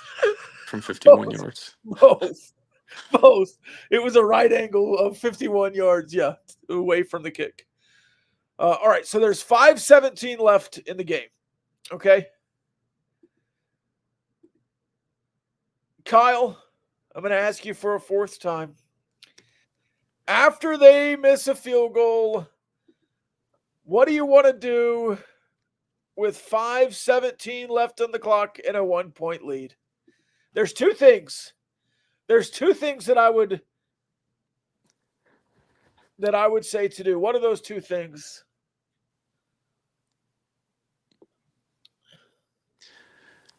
For me? Yeah. What would you say, or what would you guess I would do, or what would be 2 things that you would recommend? There's 2 I'm thinking of. Just to stick with the spirit of boxing analogies, because we've been doing this for 2 years, and they love the Creed movie and all that. Here's what I'm doing. I see my opponent, and they're like, I'm pretty sure I'm ahead, right? Yeah. And I'm like, I have so much stamina left. I'm in control of the fight. I'm gonna slowly let this mofo bleed out for the duration of this fight, and like win tactically. I'm not gonna go for the knockout blow just yet, because I don't want to miss and get counterpunched. And in football terms, what that is, in my opinion, is the 6-minute drill, 4-minute drill, whatever you want to call it. Now you have to be very diligent and precise to do this, right? And I'm not saying if you've got a breakaway with 3.5 minutes left, that you don't just go score. But I'm trying to score a touchdown after occupying as much clock as possible. And then after I score the touchdown, Rob, I'm going for 2 to try to make it a 9-point, 2-possession game. And the Iowa State fans can leave the stadium, walk across the bridge, and start the buses. That's what I'm trying to do at this juncture in the game. All right, so you mentioned the other one too, the knockout punch. I'm either burning as much clock and trying to score a touchdown, or I'm going for the knockout. It's one of the 2 things. Now, the knockout to me is like a 1 play, and if you take a shot and it doesn't work, you immediately say, all right, 6-minute drill. Let's try to do this. Yeah, you could kind of try both as like a plan A, plan B, for sure. Yeah. What Texas Tech does is runs Taj Brooks for no gain, tempos, Kyle, snaps it with 27 seconds left on the clock. Incomplete pass, punt back. You got the ball with 5:17. They get the ball with 4:31.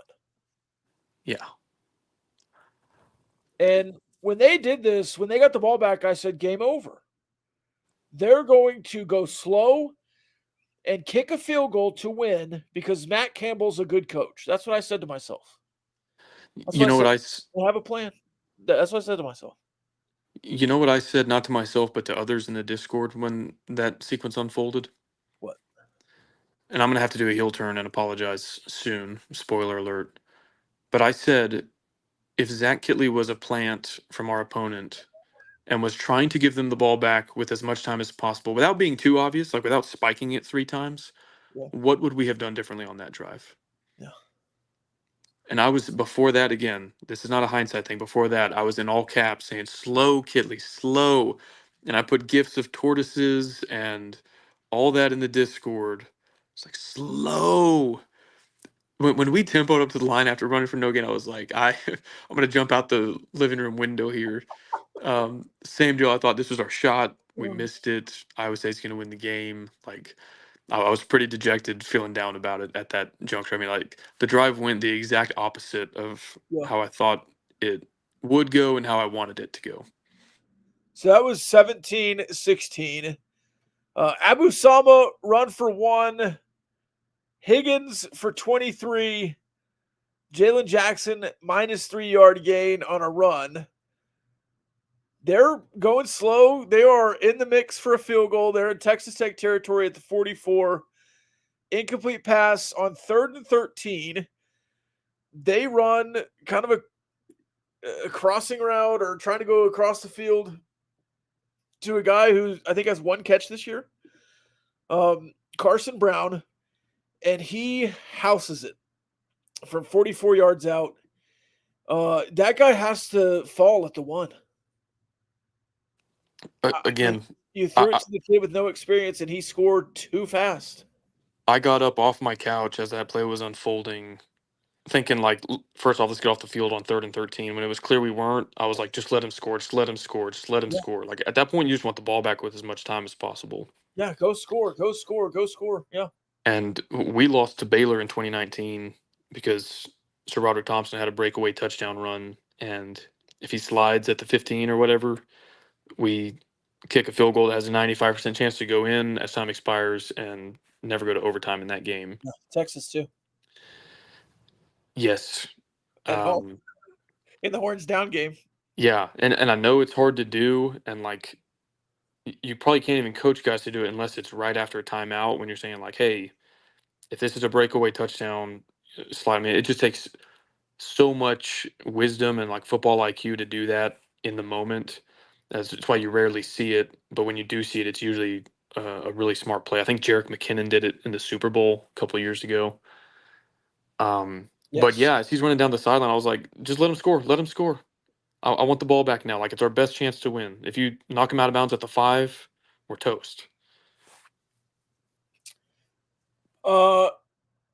Just can we have a side note? Or I'm gonna pause the recording here. All right, this is just me and you now. No one's listening. Okay.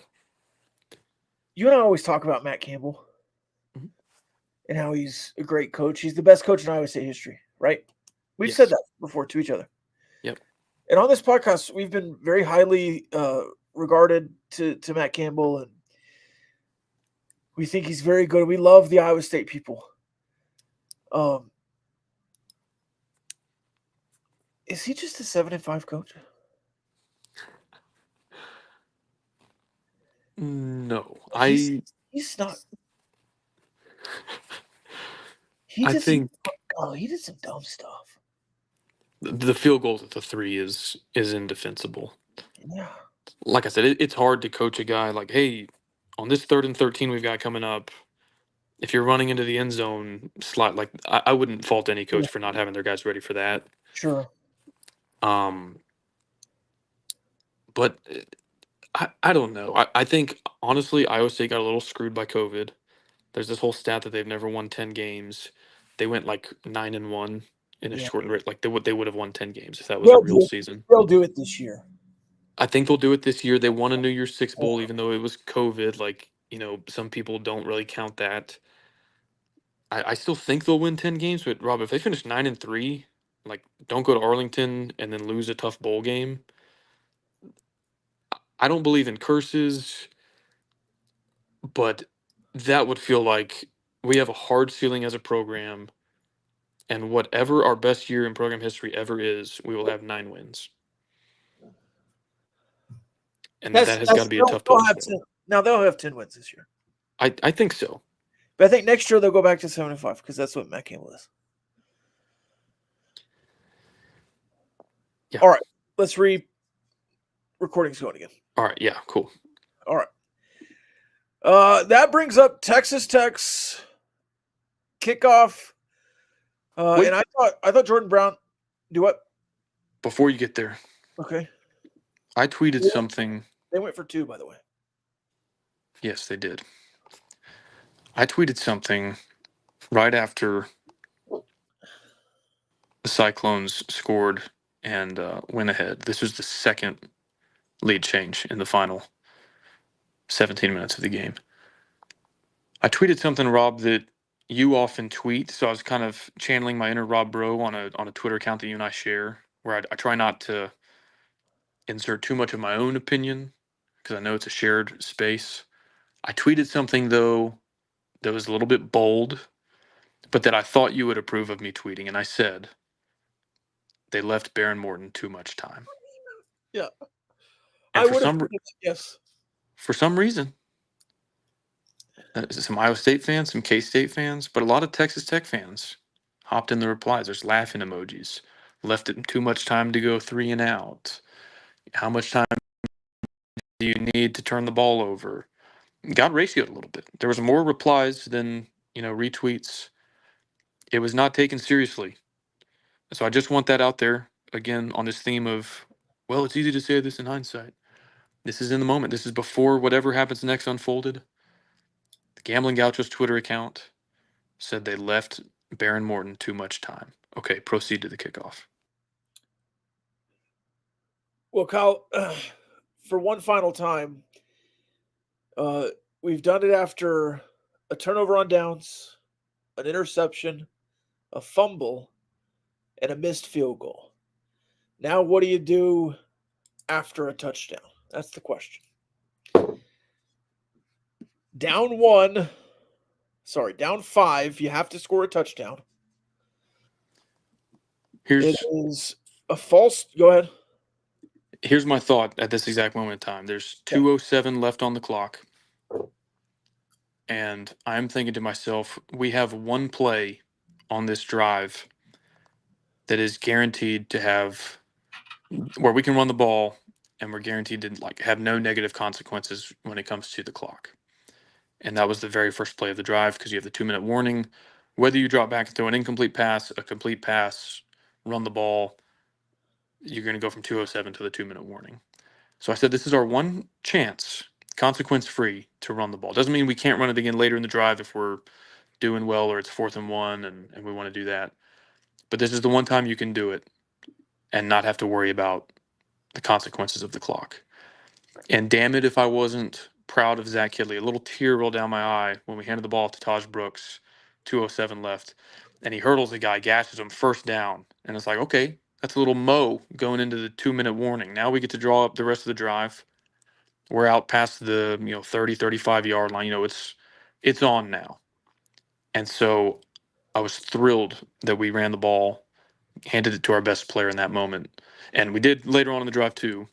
But at that point, you had to weigh the clock factor a little bit more because you knew you weren't going to get an automatic stoppage after that. So damn proud of that run call there. So that is to the 40. Taj runs it again after the 2-minute warning, 2-minute timeout for no gain. Baron Morton incomplete pass. False start. 3rd and 15. Yes. Yeah. Right here are 3rd and 15, maybe even more than the 4th and 7 after it. Baron Morton, not known as a runner.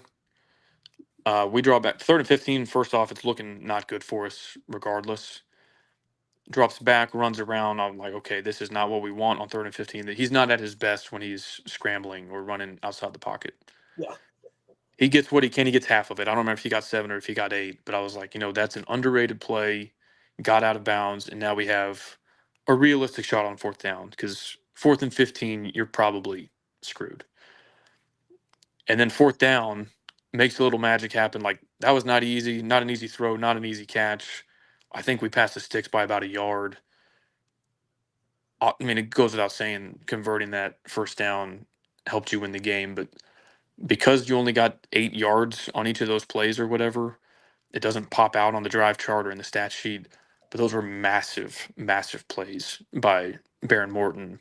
Josh Kelly was super proud of, especially on the 3rd and 15, how Morton processed that. It was like, okay, we're not going to get it here. We're not going to get 4th and 1, but I can do whatever I can to give us fourth and manageable, and he did it to perfection.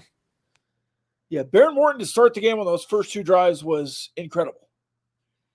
And then from the 3rd drive to the 98-yard drive, he was pretty bad. 2 interceptions, 3 and outs. And then a drive or 2 after the 98-yard drive, he's not very good.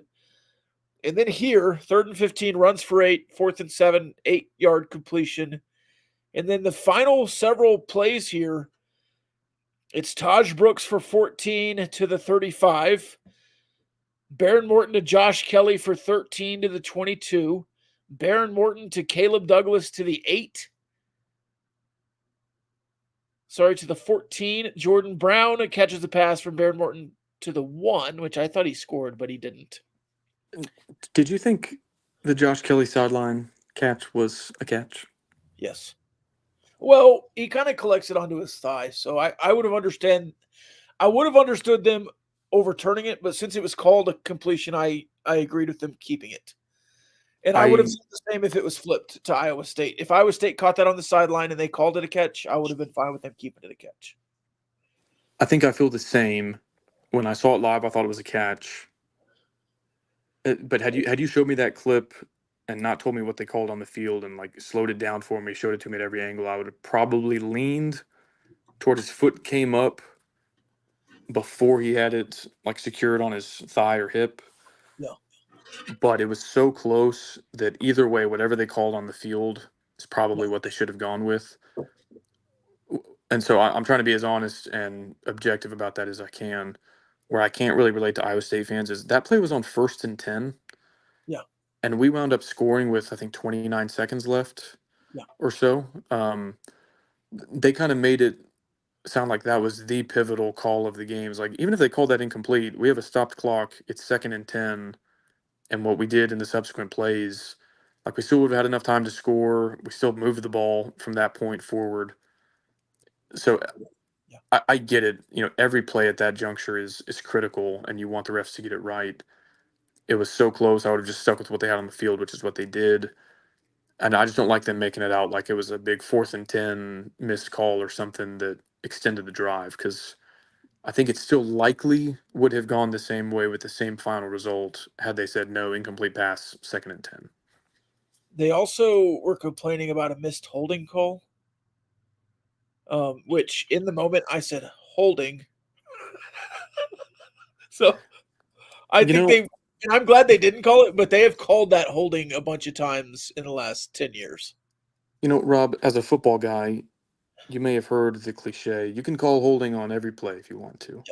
Yeah. To take a game that had 3 lead changes in the final 17 minutes, where you were favored by 14 points at home coming off a bye, to go back to the first quarter and be like, oh, there was holding on this one. Like, come on.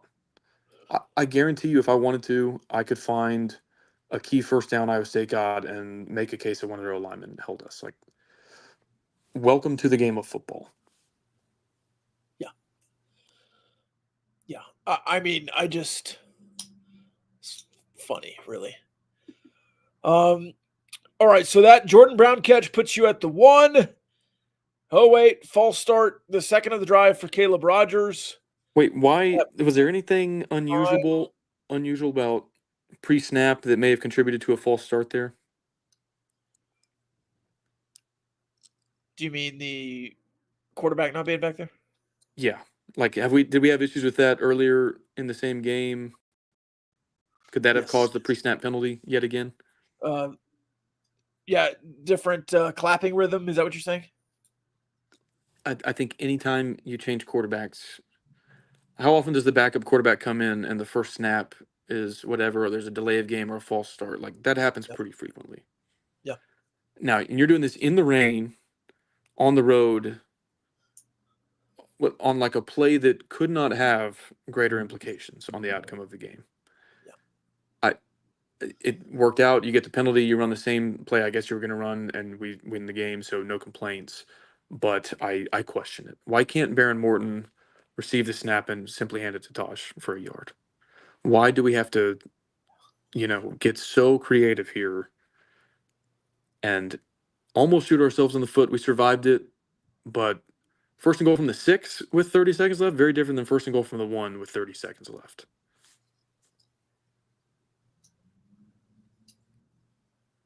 I'm not saying you can never go Wildcat. I'm saying I wouldn't want to do it on like a critical 4th and 1 or a critical first and goal with the game on the line while it's raining. I feel like I'm vindicated by the fact that we tried that 3 times and on 2 of them had pre-snap penalties. What happened the third time? Third time's a charm, baby, and we won the game. So that's why at the end of the day I can't complain too much. But I don't know, if I'm in film review, I might like kind of wonder, hey, on these 3 plays, even though all is well that ends well, should we just leave our quarterback back there and greatly reduce the risk of a costly pre-snap penalty? I think Eileen, yes, but yeah, hey, a win's a win. I mean, let's just say Taj Brooks gets behind center. Jalen Conyers is the right back there, like he was, to go lead block because it was a great block. He doesn't score without it. And then Barron is just the left back, still back there, calling the clapping and the signal or whatever. But the play runs that way. Maybe Barron gets in front of a guy on the back edge, but he's not throwing cut blocks back there or anything else.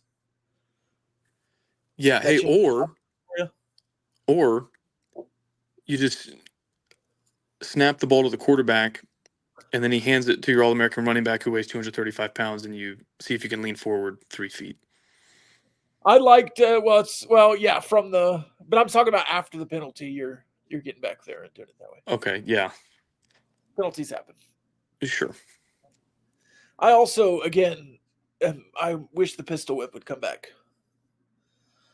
Because I would have liked from 1st and 1 to put Jalen Conyers at H-back and play action to the flats. Yeah, and I think that's part of why I was nervous from the 6. It was like, we may have to throw it to get into the end zone. Because I think we still had a couple, maybe one timeout left. I was like, we could run it. We could tush push, I'm talking about from the 1. We should have all 4 chances, and like we shouldn't have to do anything too crazy here. But then when you get back to the 6, it's like, okay, we may have to throw it into the end zone now, and that's just a much riskier proposition, especially when it's wet and rainy outside. Yeah. And you could have had it at the 1 all along. But like you said, great block by Conyers. Maybe they use the first 2 as a learning experience, and it's just part of our growth and development as a team. I still it's not what I would have called. I'll leave it at that. But I'm also not qualified, nor if I had any influence on the coaching, would we go into number 11's house and win. So I'll stick to podcasting. I liked the call. And I've also doubled down on liking the quarterback power from the TCU game. People don't like that. I still don't like that. Yeah.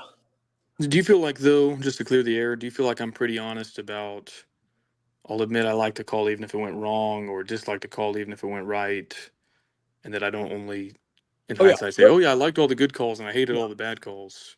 There are good calls that don't work and bad calls that do work. Sure. If they would have scored a touchdown from the 19 on 2nd and 6 on that double flea flicker, I would have tweeted the same thing.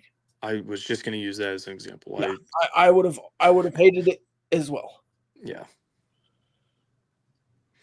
Yeah, that was a strange play call in that moment. Yes.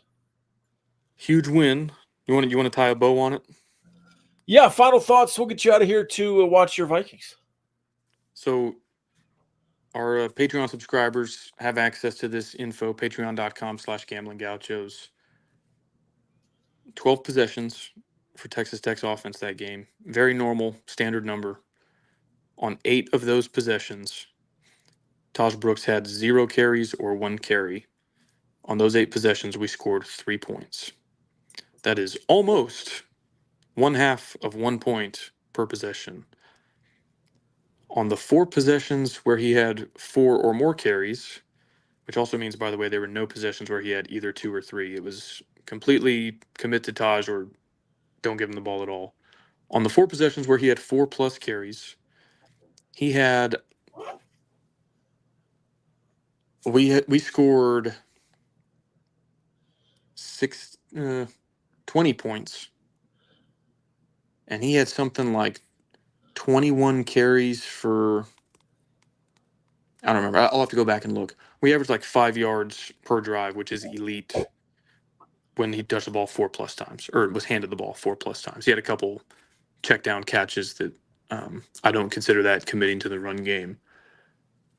And I know that that's a kind of a chicken and egg. Like, you're kind of working backwards from, okay, well, we had a 12-play drive. It's a lot easier to get Taj the ball 4+ times on a 12-play drive versus a 2-play drive where you throw a pick. Right. Clearly, the touchdown drive is the one you want, and you can kind of find all sorts of, oh, well, when Jalen Conyers touches the ball, we get 7 points per drive. But I think there's something there that when you go away from Taj for as long as we did, as drastically as we did, the offense failed to produce anything. I think the final 3 drives alone, he had something like 16 carries for 85 yards. Yes. I mean, his final stat line looked normal. 20-something carries, 120 yards, and a touchdown.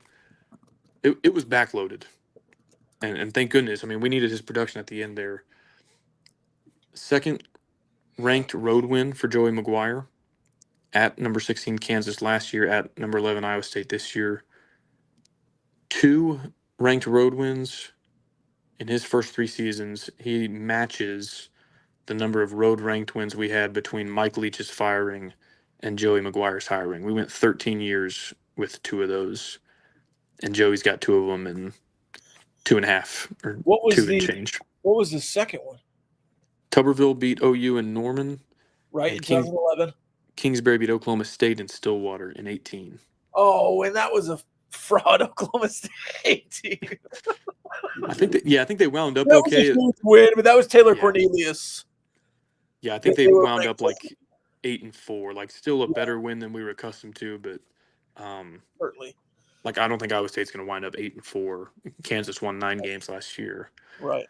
So, and the ability to win on the road, one of the biggest knocks on Joey, if not the number one knock on him. I know Arizona is not a very good team, but to win in Tucson, to have 2 ranked road wins, I think he's earning some credibility back in that respect. It's Jovember. We knew the numbers on kind of how good this team has been each of his first 2 years. They kind of find another gear down the stretch. Hopefully that's about to happen again, and Saturday was just the first glimpse of that. And then I already touched on the numbers there of consecutive bowl games. If you win one more consecutive conference winning records, he has been criticized. His assistants have been criticized. You and I have done our fair share of that on this podcast. I still think he has laid a really good foundation.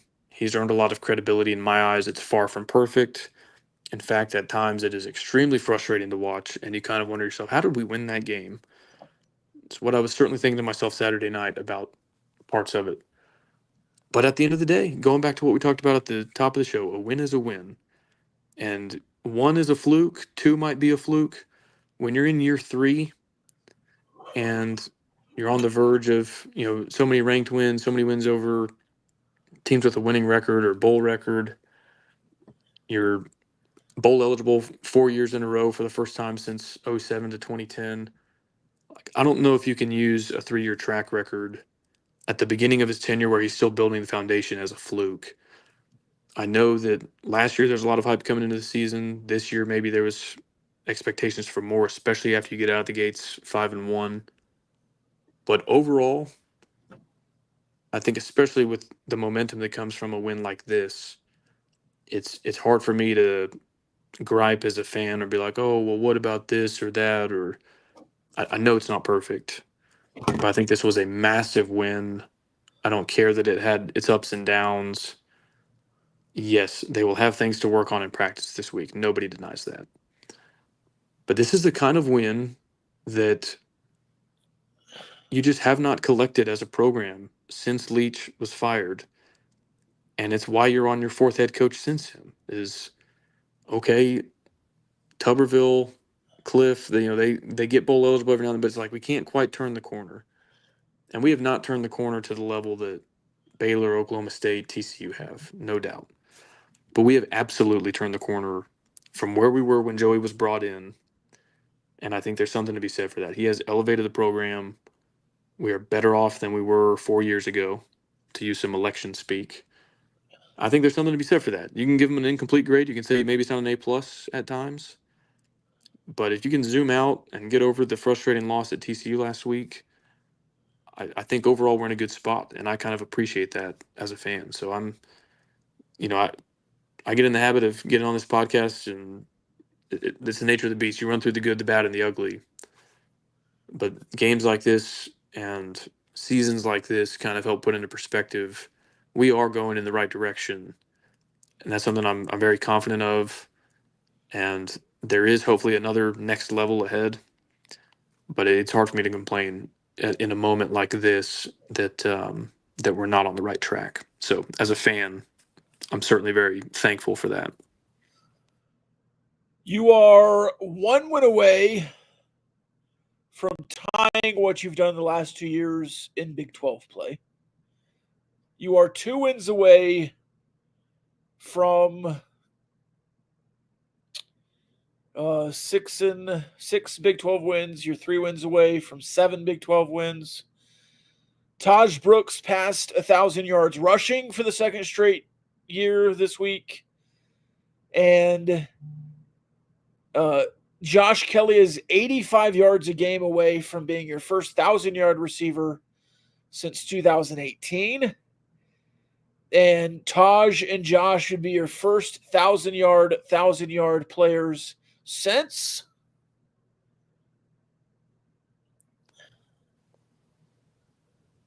Hang on. Would it be Jakeem Grant and DeAndre Washington?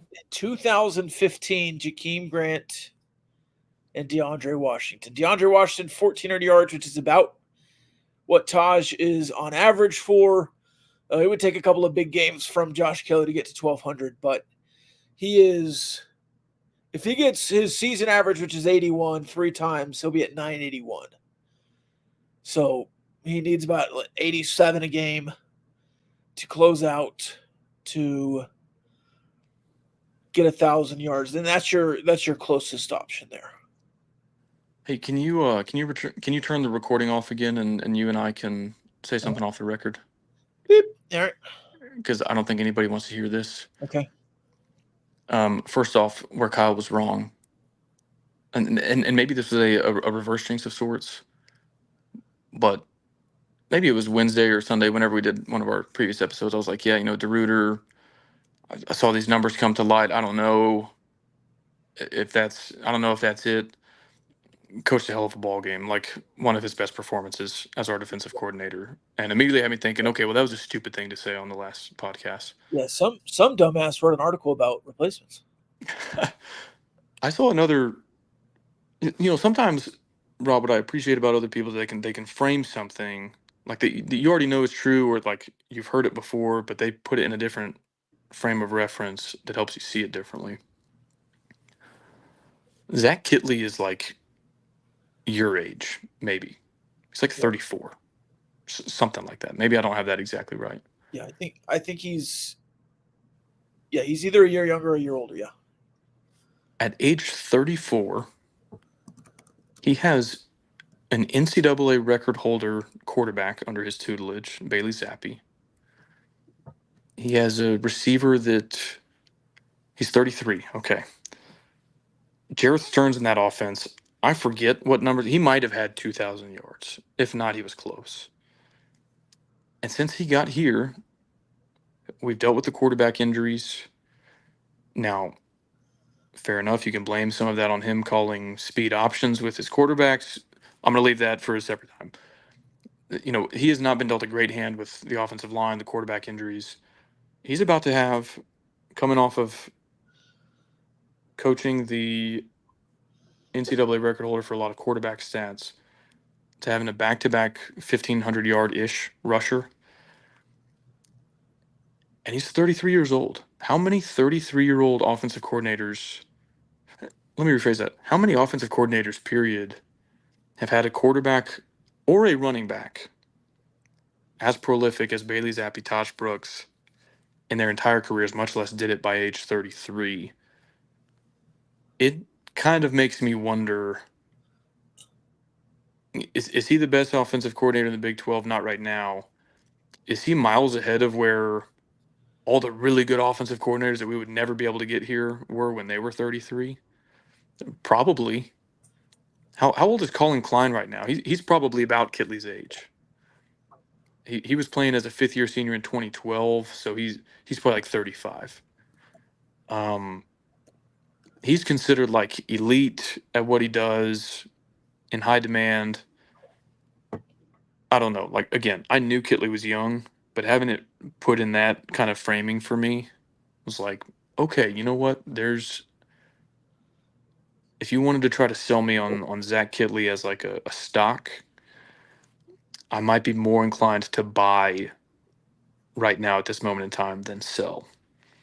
And that has not been my tune for a big part of his tenure here. I just got done bitching about how there were 37 minutes and 40 seconds of game clock where I was sure that he was a Russian plant there to sabotage us. And I don't want to just say, oh, all that goes away because a win is a win. Again, they can work on some stuff in practice, no doubt. Nobody ever calls a perfect game. But hearing that kind of framing about Zach Kitley, I was like, you know what? I might be more inclined to buy stock than sell it. And I know some of my dearest, closest friends that I'm in group text with, if they listen to this, I don't know if they do, are going to hear this and be like, what the hell is this guy smoking? I don't think that's going to be well received by most in the fan base, even despite the big win. But I'm just trying to be honest to myself and to our listeners. That might kind of be where my head is at right now.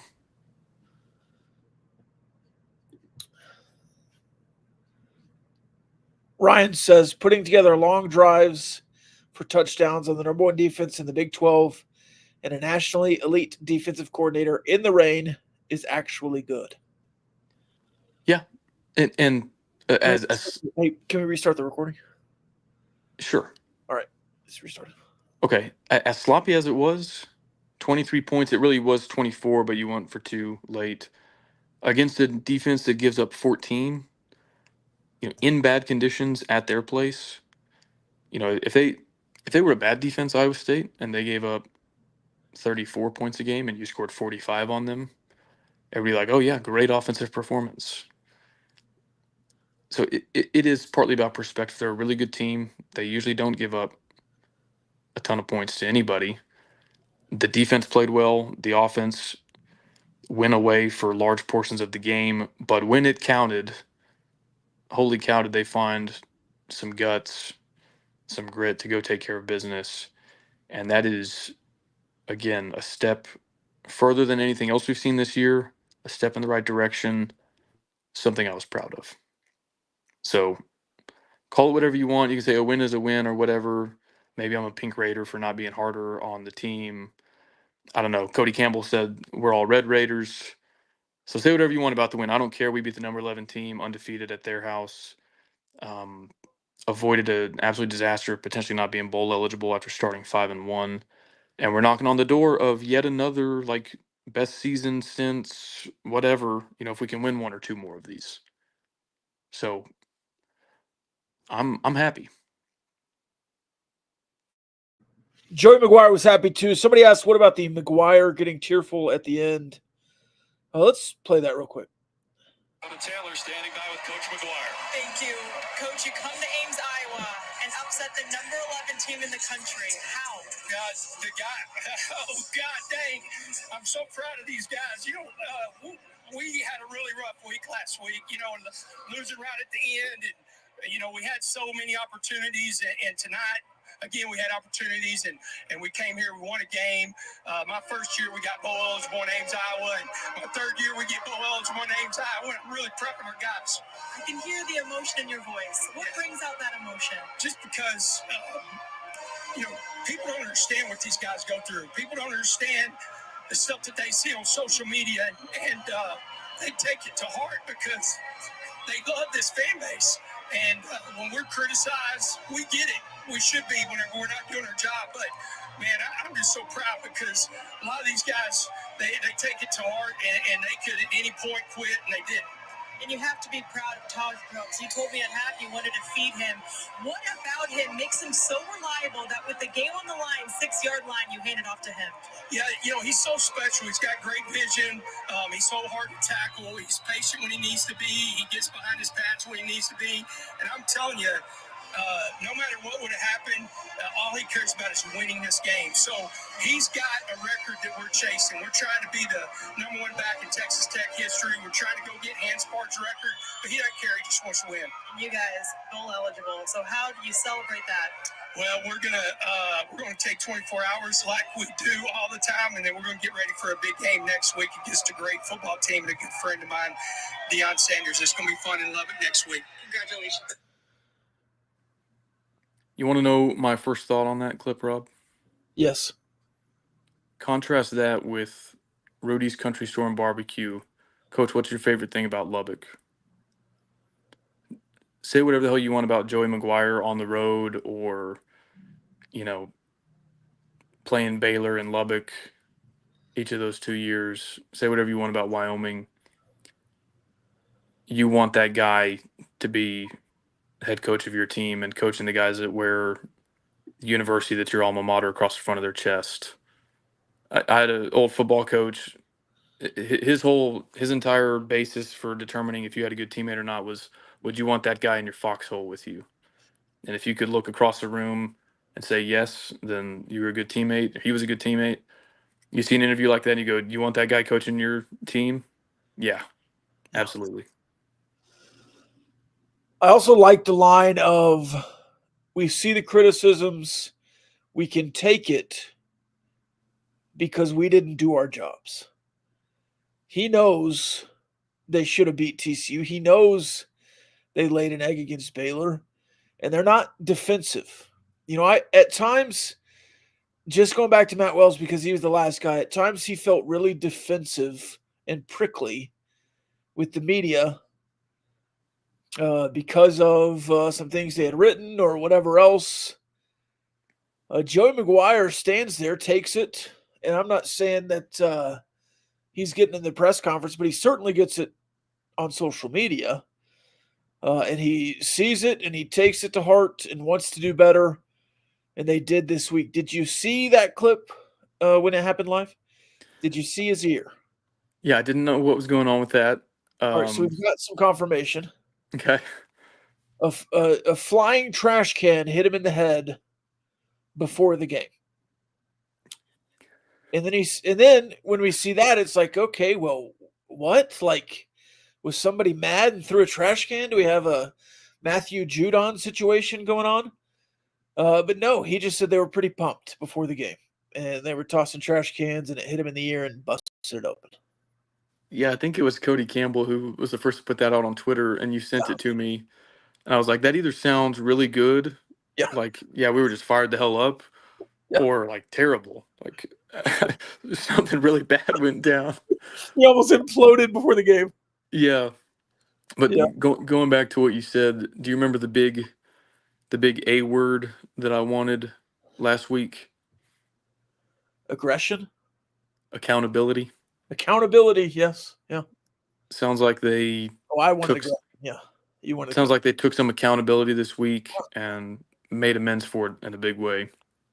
100%. Do we have time for a quick pregame trash can conversation? Because I actually have a story to tell. Hey, man, we're on your time. Your Vikes are playing, so as long as you want to go. Yeah, I'll go catch up on the Vikings in a minute. So this was high school football. We had a really good offensive lineman, our best offensive lineman. He played like low-level Division I, but good player. He had a pregame routine. He would go sit with his back up against the goalpost, and we called it walking the field. He had 20 minutes to listen to music, stretch, jog, whatever, and he just sat there. We had another young man, defensive end, edge rusher type, not quite as big, but another big kid, strong. Maybe a couple screws loose, and I think kind of just to mess with him, he goes and sits in his spot. Like everybody knows that's where Crawford sits before the game. And I don't know if this other young man is just looking for a fight or whatever, but Crawford, our offensive lineman, goes up. He said, "Hey, that's my spot." And basically, the response he got was like, "What the hell are you going to do about it, big boy?" And they start punching each other. They've got bloody noses. The coaches are like, "All right, we're done walking the field. Get back in the locker room." And we've got this like all-American, clean-cut senior wide receiver. Who's like, leadership guy, team captain guy. He sees this. He's like, "You've got to cover up your face. Like, you can't go in there with a bloody nose. Coach Wood's going to kill us." And so they like try to, hide it, like put their undershirt over it or whatever. And our coach catches like a glimpse of it and does like a double take. And he's like, "What the hell happened?" And so I'm like, I don't want to be here. I just keep walking to the locker room. I don't want to be part of this. And we had an offensive locker room and a defensive locker room. So I'm in the offensive locker room. They're across the hall. And we can just hear them getting reamed. Like, we can't make out the words because we're not that close, but just like through the walls, through everything. Like, we're dead silent. It's like when your mom sends you to your room. It's like, just wait till your dad gets home. Like, it was that kind of vibe. And he's just, through the wall. And we're like, oh man, we're about to get it. He storms into the offensive locker room right after he gets done giving it to the defense.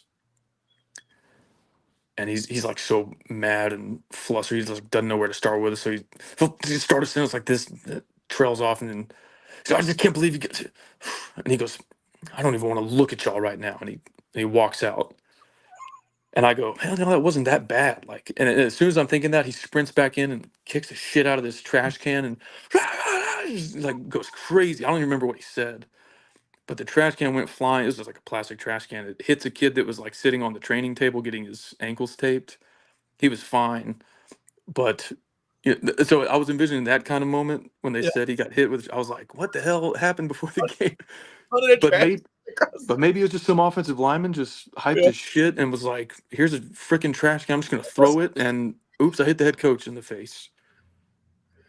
Now that you're saying that, I wonder if it's like an office trash can, like by the door. I was thinking like a 55-gallon trash can. It's just like thrown above the head, like thrown across the locker room. Yeah. Who knows, man? But I guess whatever they did pregame or at halftime worked. So. Yeah. Whatever it was. Oh, man, that's awesome. That is hilarious. All right. Skol Vikings. All right, there's a couple of pertinent Matador Transit questions, but we will take those on Wednesday. You can join us for the full mailbag on patreon.com/Gamblin Gauchos. There's like 200 of you guys in there now.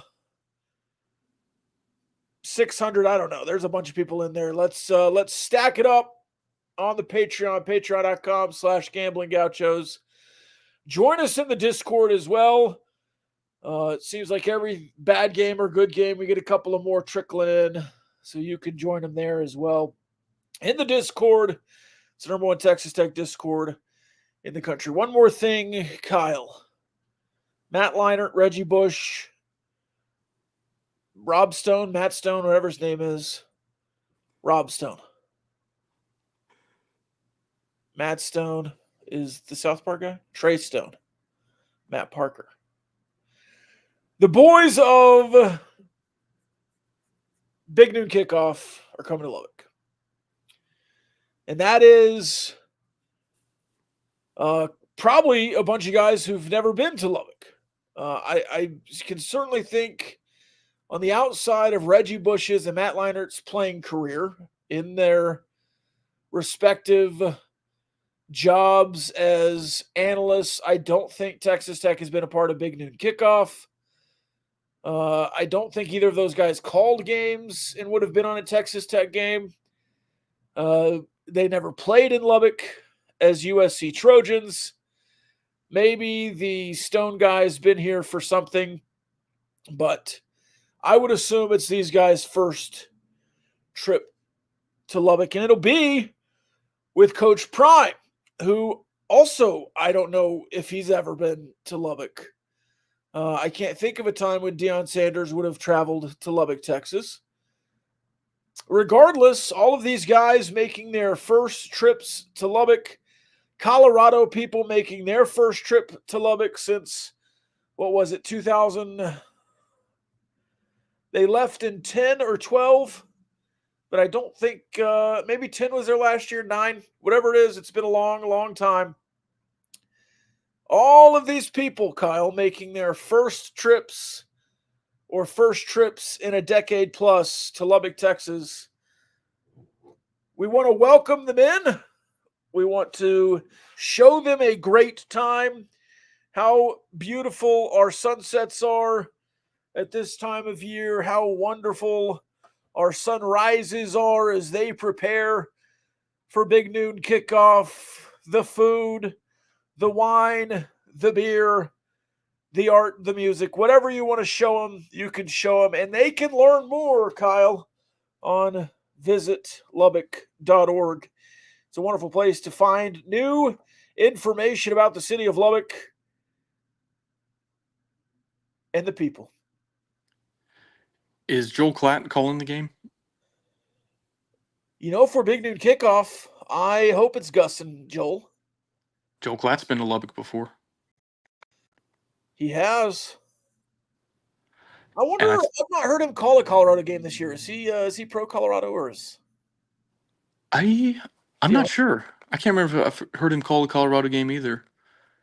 I think he lost to B.J. Simmons despite B.J. Simmons throwing like 6 interceptions. Hold on, I gotta look that up. 2003. Right. Okay. Kyle. And I think there's an outside shot that Deion Sanders has been to Lubbock because his son played for SMU about the time we had a home and home with them in maybe 2011 and 2013. Yeah, and him and Joey are best friends apparently. Yeah. So I wonder if Deion Sanders Jr. was on SMU's squad the year that they were in Lubbock, which maybe. I think I have that timeline about right. Maybe Deion came to that game. Maybe so. Let's see. Texas Tech 26. That made Texas Tech 6-3, Colorado 3-6. It says Colorado is ranked 17th at 3-5. That doesn't make any sense. Joel Klatt goes 18 of 33, 2 touchdowns, 3 picks. B.J. Simmons 30 of 51, 1 touchdown, 5 picks. All right, I slandered him a little bit. Sorry, BJ. I said he threw 6 picks, but it was only 5. He also had 5 rushes for 14 yards. Dog. Did he have like a lost fumble or something that you can tell? 5 turnovers. No, it doesn't show many fumbles. Okay, then Joel Klatt lost to B.J. Simmons despite 5 turnovers. All right. That's it for me. Go visit Lubbock.org to find out more about the great city of Lubbock. I will tweet Deion Sanders that he needs to visit Lubbock.org. But I want all of you to tweet Matt Leinart at Matt Leinart to get Big Hen on Big Noon kickoff. Go tweet him right now. Go tweet him on Monday, Tuesday, Wednesday, Thursday. Tweet Matt Leinart as much as possible to get Big Hen on Big Noon kickoff, or at least a spot on Fox during the game with the sideline reporter or somebody else.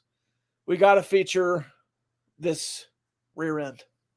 I have a very stupid meme cooking in the lab right now. Okay, I can't wait. It'll be one of the dumbest ones I've ever made, but I'm going to do it just for Big Hen. Cannot wait for that. All right. Love y'all. Love y'all.